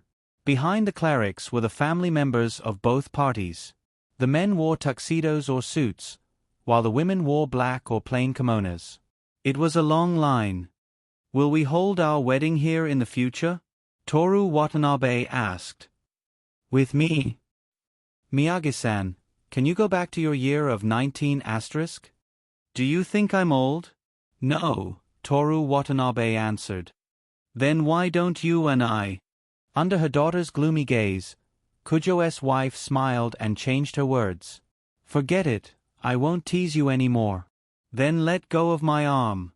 Let's go see Chong-pu." Miki Kujo wasn't as angry as expected, and smiled as she led the two out of the courtyard. After walking for a while in the ancient forest, they arrived at a green lawn. The rain from yesterday had already evaporated after a whole morning's sun. At the moment, there were families having a picnic, playing games, and couples strolling on the lawn. "Sit down and rest for a while," Kujo's wife said. "Forget it, there are too many people here. Let's walk a bit further." Today, it wasn't Kujo's wife, but Kujo's wife, so Toru Watanabe didn't follow her completely. "I'm not tired but my feet hurt," Kujo's wife said. "Do you want to carry me, Suki-kun?" "If you don't want to, then rest for a while. Is that okay? I'm very gentle and understanding." "Mother, don't make things difficult for him," Miki Kujo's wife said with a half-smile. "He walked with me and ended up meeting a group of lovers. He's already killed himself from yesterday in his heart." Kujo's wife covered her mouth and smiled elegantly. I did it on purpose. It's those children over there, right? She pointed under a camphor tree, where many girls were having a meal. How evil! A 1980-year-old auntie. In the direction that Kujo's wife pointed, there were Masahi, Aona Koizumi, Huang Zi, Miyazaki Miyuki. These were all expected people.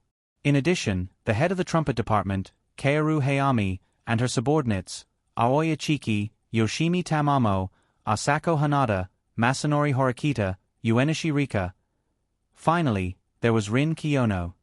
Why are you here? Do I need to explain to you?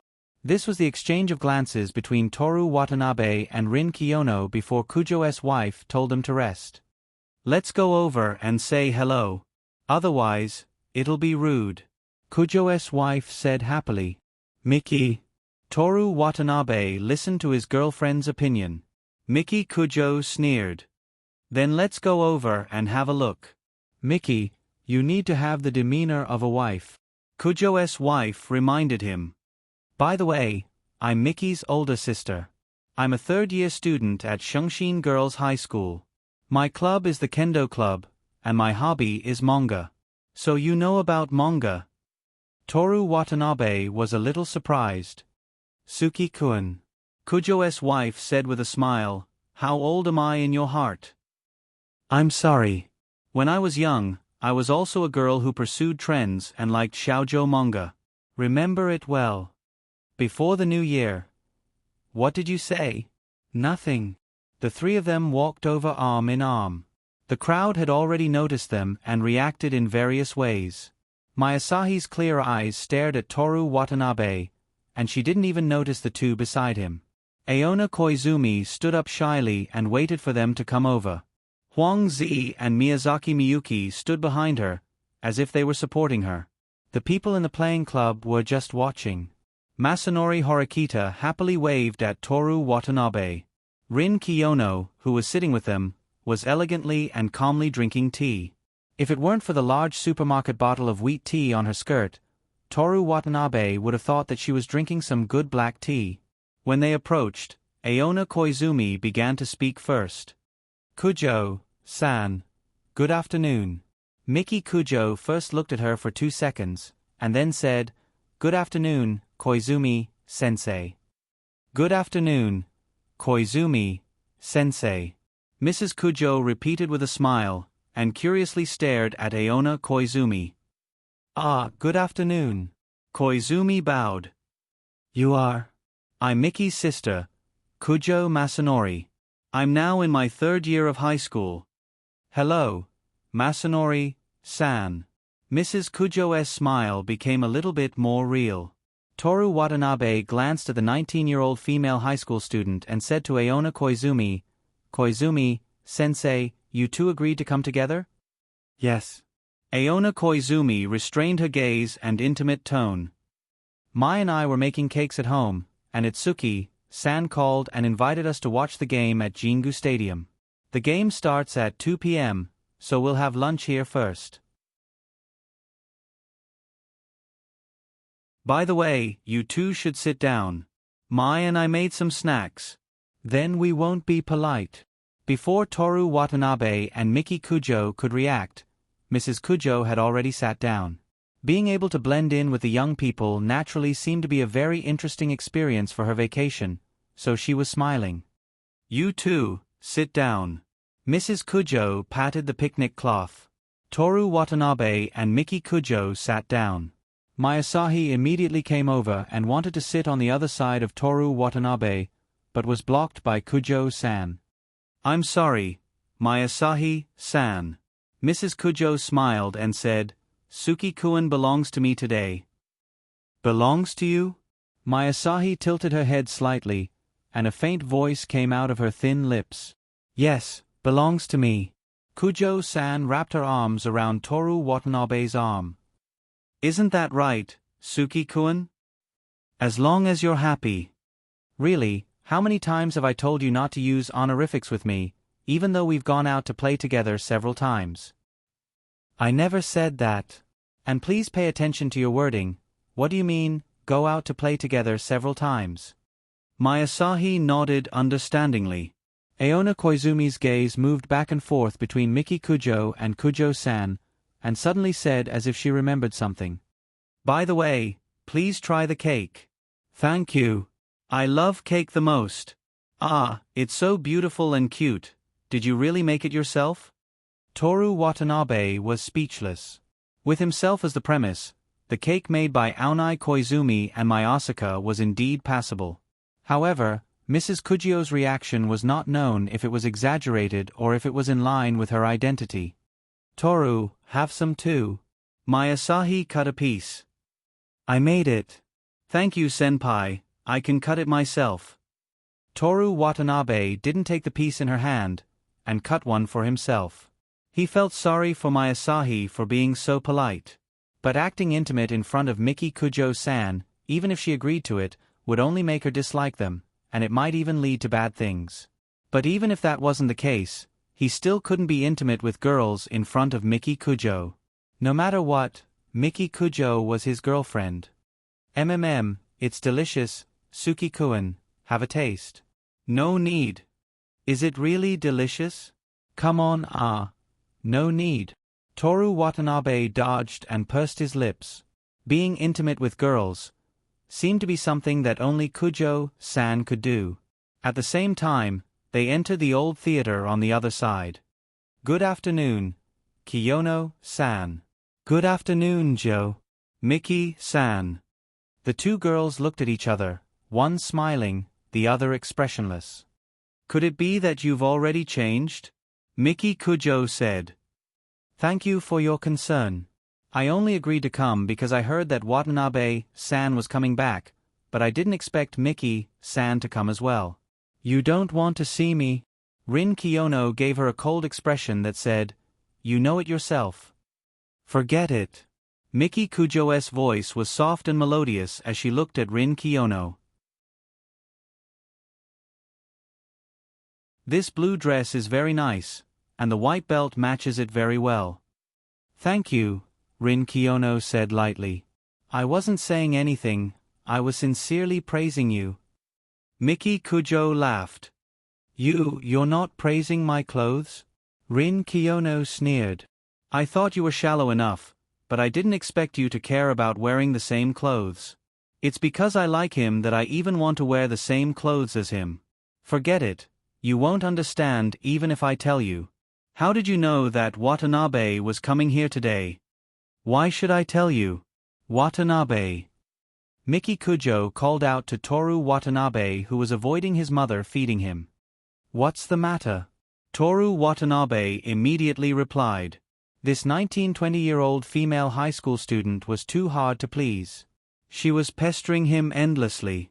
She was clearly noble and inviolable yesterday. Did you tell Kiyono-san that we're coming to Meiji Shrine today? No. Toru Watanabe understood why Seigo Rin was here from Seigo Haru's words. How did you know that I'm coming here? He asked with his eyes. Do you have the ability to predict the future?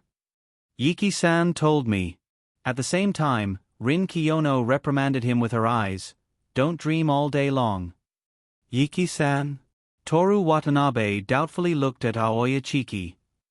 That, Aoya Chiki nervously replied. Koi-san told me. Koi-san? Why did a man come out? He said that today is the first round of the Koshien preliminaries in Kamigawa, and asked if we're coming. I told Kiyono-san, and she gave us a day off. The minister knows that I'm coming. I'm not interested in your business. Miki Kujo interrupted her. Oh.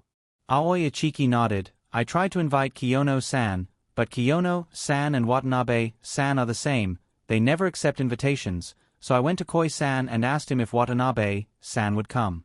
Koi-san said that he would call Watanabe-san and ask him to come watch the game.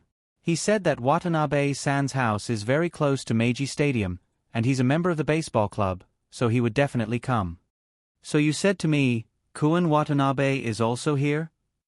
Rin Kiyono looked at Aoya Chiki.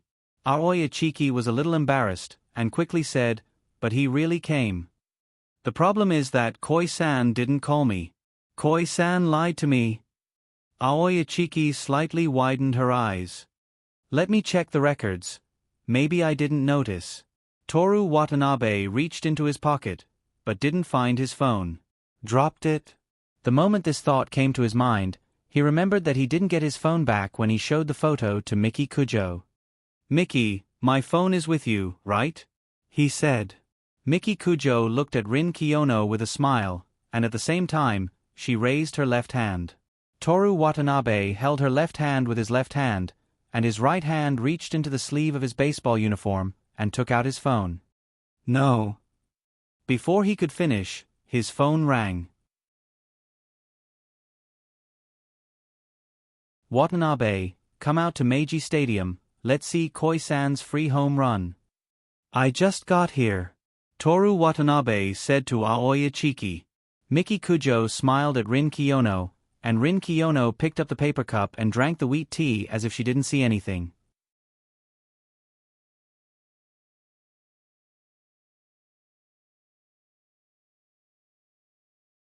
Chapter 293. Looking at Rin Kiyono, Miki Kujo revealed a sarcastic smile. It seems that the game is about to start. Toru Watanabe hung up the phone. Are we going to watch? Everyone discussed for a while. That was why the people from the wind department were here, so they immediately packed up and headed to the Jingu Stadium. We're going to cheer for our school students as well, Aona Koizumi said on behalf of the 3 teachers and Mayasahi. Koizumi-sensei. Mrs. Kujo's smile was youthful and lively. Do you want to watch the calamus flowers with us? Tekken said that calamus flowers are only beautiful in this season. Aona Koizumi glanced at Miki Kujo and smiled gently. Forget it. I've already agreed to watch the game with you. What a pity. Mrs. Kujo tilted her head regretfully. See you next time then, Koizumi-sensei Mai-chan. See you next time, Zenheim-san. Aona Koizumi bowed slightly. Okay. Mayasahi nodded slightly. Mrs. Kujo stood up, walked to Rin Kiyono's side, and put her arm around her shoulder. Little Rin will go with us, right? Auntie Zenheim, please don't come so close. Rin Kiyono pushed her away. Auntie Zenheim? Aona Koizumi and the others, who were packing up drinks, lunchboxes, and cakes, looked over. Don't you know? Kujo Zenheim said. Actually, in terms of seniority, Miki and I are older than little Rin. Let me reintroduce you. Toru Watanabe seized the opportunity. This is Miki's mother, not her older sister. Everyone didn't react. They looked suspiciously at Toru Watanabe and Mrs. Kujo. I'm serious. Toru Watanabe added. Really? Guangzi asked cautiously. Of course, would I make such a joke? Hey! A girl's exclamation came from the lawn, attracting the attention of the tourists. Really? Kujo classmate's mother is so young. She really looks like my sister. Ah. Aona Koizumi came back to her senses and quickly bowed. Hello, nice to meet you. I'm Miki Kujo's teacher, Aona Koizumi. I'm sorry, it's rare for us to come out and play. I'm in a good mood, so I wanted to tease Kuin Watanabe and my daughter. Mrs. Kujo smiled gently. It was just that the way she smiled had changed.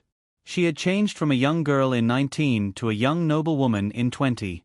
Everyone immediately became cautious.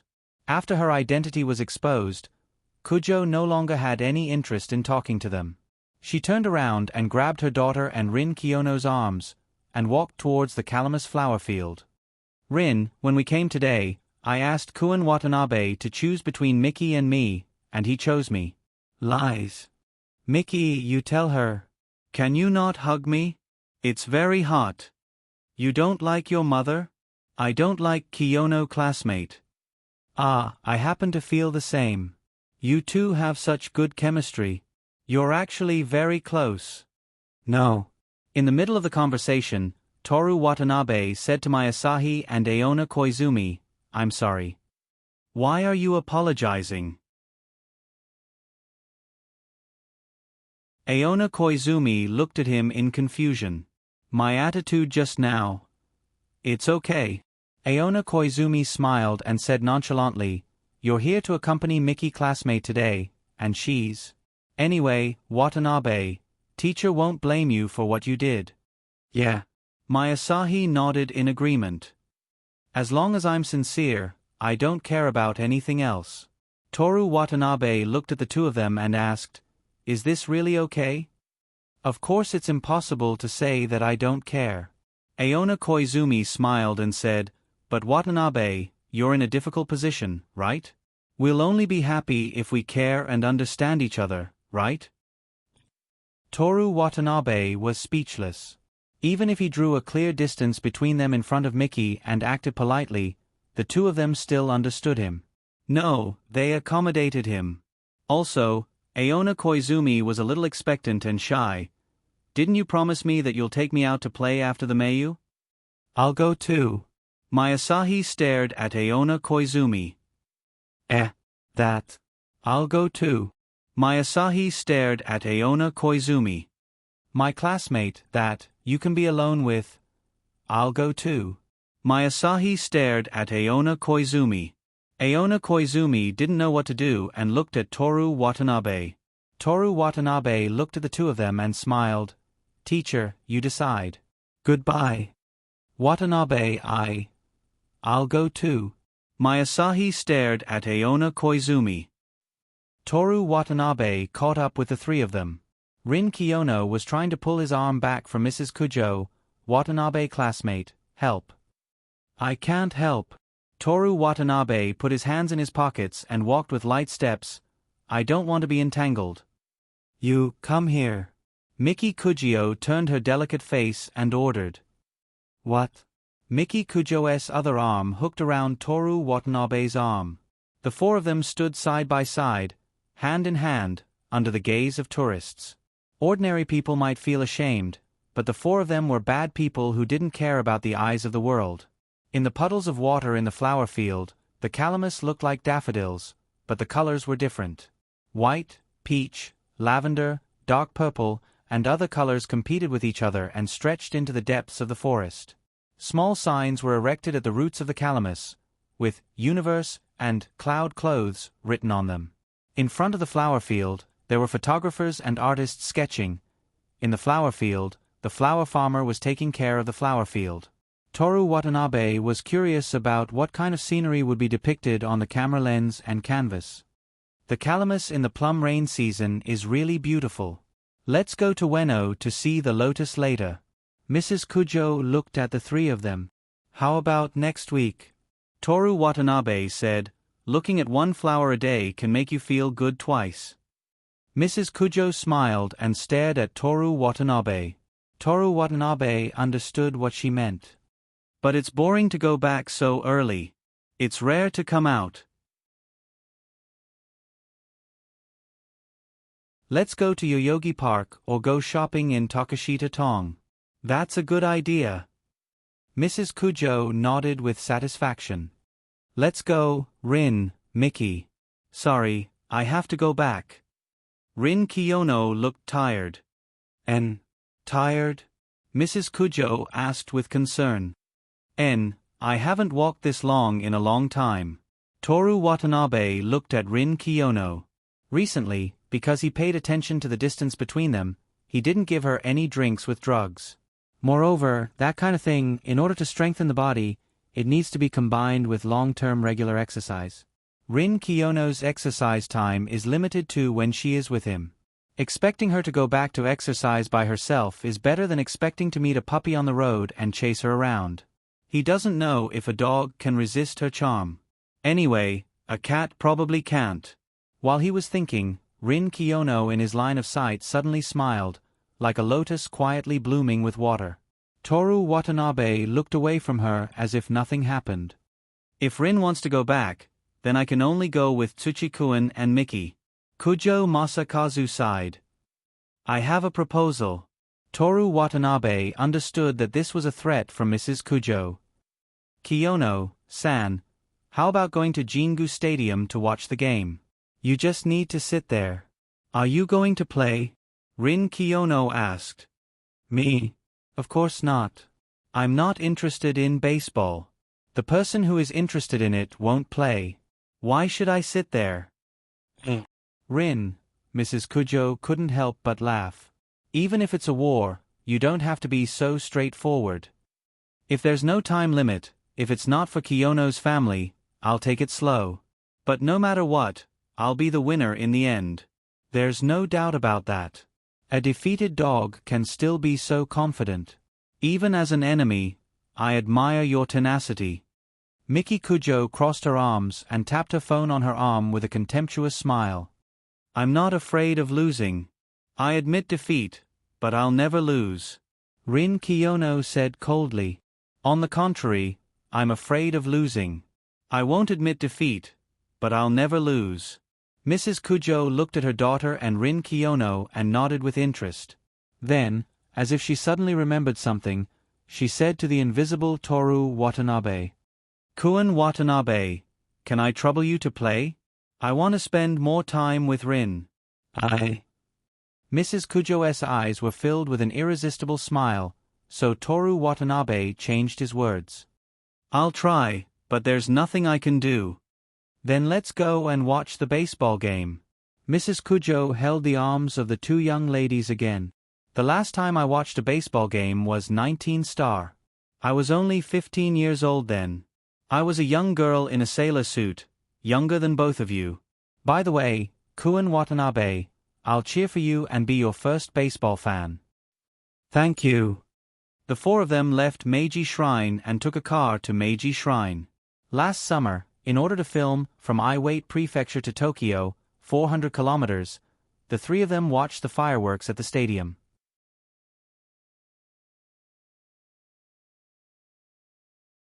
At the entrance of the stadium, there was a sign that said, 104th National High School Baseball Players' Rights in Tokyo Tournament. The four of them came late to watch Calamus, so the ticket office was empty. Each of them paid 800 yen for a ticket. As they walked in, there was no one in the snack and food shop.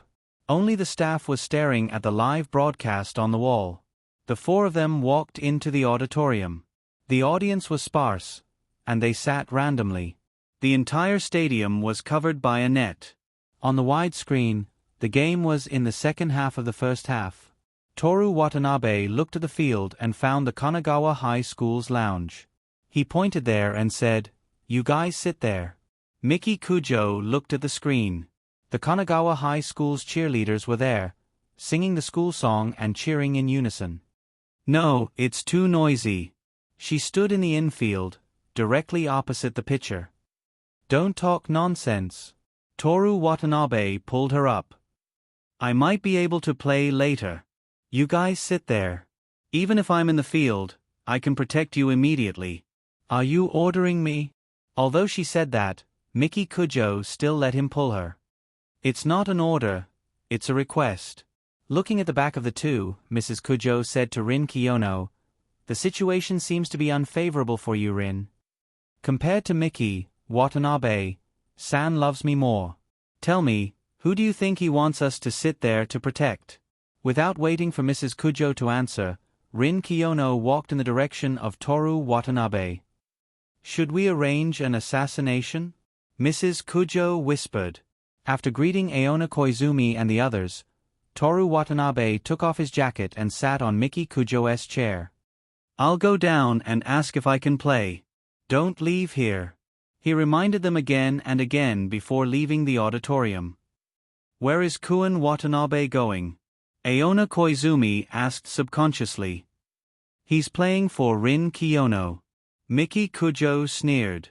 Aona Koizumi wanted to say something, but she suddenly realized that the three of them were sitting together, and the inexplicable atmosphere made it difficult for her to speak. But, playing for Rin Kiyono? Was there going to be four of them? Aona Koizumi was a little worried, but Rin Kiyono didn't care. What if there were more in the future? Speaking of Rin Kiyono, she remembered how she called her sister 10 years ago and stared at her side profile. Toru Watanabe entered the stadium using his identity as a member of the baseball club. He looked back at the auditorium, confirmed the shortest route to the three of them, and walked into Kamigawa's resting area. Osamu Kunai saw him and immediately waved. "Do. Kun Watanabe." The female baseball manager's voice drowned out Osamu Kunai's. She ran up to him with a file. "Kun Watanabe, why are you here? Sit down." "Thank you, classmate Kobayashi. I'm looking for classmate Guojing." Toru Watanabe didn't sit in the front row that she gave him.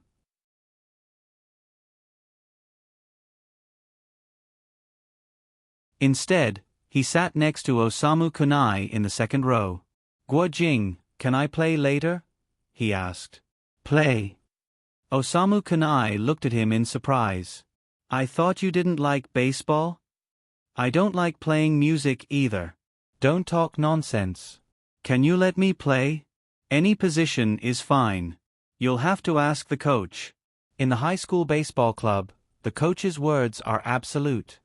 "Help me ask. Tell him that I'm an all-rounder. Even if I lose points at first, after a few sentences, I'll be a world-class baseball player. You really know how to brag. At most, I'll say that you run fast and let you guard the bases." "Anything is fine." Osamu Kunai stood up, walked to the front row, and whispered to the coach who was staring at the field. "Coach, Watanabe said that he wants to play. That guy runs faster than me. Maybe he can try to guard the bases." "Idiot!" the coach scolded. "This is the Koshien preliminaries. If we lose one game, we'll lose completely. Our opponent is Aoyama High School. The baseball club has just been established, and they lost 4 o'clock in the first sentence. Can we underestimate the opponent like this?" "Dad," Kobayashi held the coach's arm. "Just let Kun Watanabe play one game. Just one game. He can guard the left field or right field. Is that okay?" "No. Koshien doesn't allow anyone to go easy on them. Even Osaka Tashiko lost in the preliminaries. How can we?" "Humph." Kobayashi let go of her hand and turned her face away. The coach glanced at his daughter and then looked at the field. "Aha, but that was the Osaka division. This is the Tokyo division, and the opponent is Aoyama High School. It doesn't make any sense to win against such an opponent. Proper reserve players can increase the pressure on the main players and keep them nervous from the beginning. Only by continuously winning the game under pressure can they go further in Koshien. Didn't you just say that no one is allowed to go easy on them?" Osamu Kunai said. "Idiot. This is a strategy. Do you think baseball is just throwing, swinging, and catching? I'll let Watanabe change his clothes." Osamu Kunai quickly slipped away. "By the way," the coach shouted, "let him go to the pitcher's mound." "Pitcher?" "It doesn't matter if we let Aoyama score. Our lineup is strong enough." "Kunai." "Yes." "You called him. You have to get back all the points he lost. Do you hear me?" "Yes." Osamu Kunai walked past the second row and said to Toru Watanabe, "Relying on your identity as Kamigawa's #1 hitter, I convinced the coach to allow you to play. Go change your clothes. By the way, you're the pitcher." Toru Watanabe looked at the 1-meter gap between the front and back rows and gained a new understanding of Osamu Kunai's shamelessness. "I don't have any clothes." "No clothes?" Gua Jingxiu was shocked. "You're playing in a competition and you're not wearing your team uniform. By the way, you don't seem to have a uniform." "Yes, yes, yes." Kobayashi took out a bag. "Kun Watanabe, your uniform is here. By the way, there's also your baseball gloves, cap, and helmet." "Thank you very much." Toru Watanabe used honorifics. After changing his clothes, Toru Watanabe followed everyone to the field in the second half. "Guojing," Toru Watanabe said softly. "What's the matter?" Osamu Kunai was about to go to first base. "Pitcher, do I just have to throw the ball and let the catcher catch it?" Osamu Kunai looked at Toru Watanabe. "What's the matter? Hurry up and answer me, I'm in a hurry." "Where is this?" Osamu Kunai pointed at his feet. "Jingong Stadium." "Where is Jingong Stadium?" Baseball field. Where is the baseball field? Toru Watanabe looked at Osamu Kanai. Osamu Kanai looked at Toru Watanabe. After a while. You don't know baseball? Osamu Kanai asked. I do, Toru Watanabe replied. I'm just confirming. It's my first time playing in a game. What's this area called? You don't know at all. You don't know baseball at all. Listen up, this is the infield. That's the boundary. You have to. Don't talk about this. Tell me what the pitcher should do. Their discussion had attracted the attention of others. Throw the ball and let the catcher catch it, Osamu Kanai said in a tone as if he had given up everything. Why didn't you say that earlier? I'm just a pitcher. I don't need to know where this is. Toru Watanabe walked up to the pitcher's mound. In the audience. He's really on the field. Miki Kujo crossed her legs and tried to get her interest piqued. He's even discussing tactics with Guojing. Aona Koizumi looked expectant. Rin Kiyono looked at the field nonchalantly. Kuan Watanabe. Come on. Kuan Watanabe. Come on. Mrs. Kujo held an inflatable baseball bat and shouted with the Kamigawa cheerleaders. You're tuning in to the Narrate and Escape YouTube channel. Don't forget to subscribe and join us on this journey to catch the most captivating stories.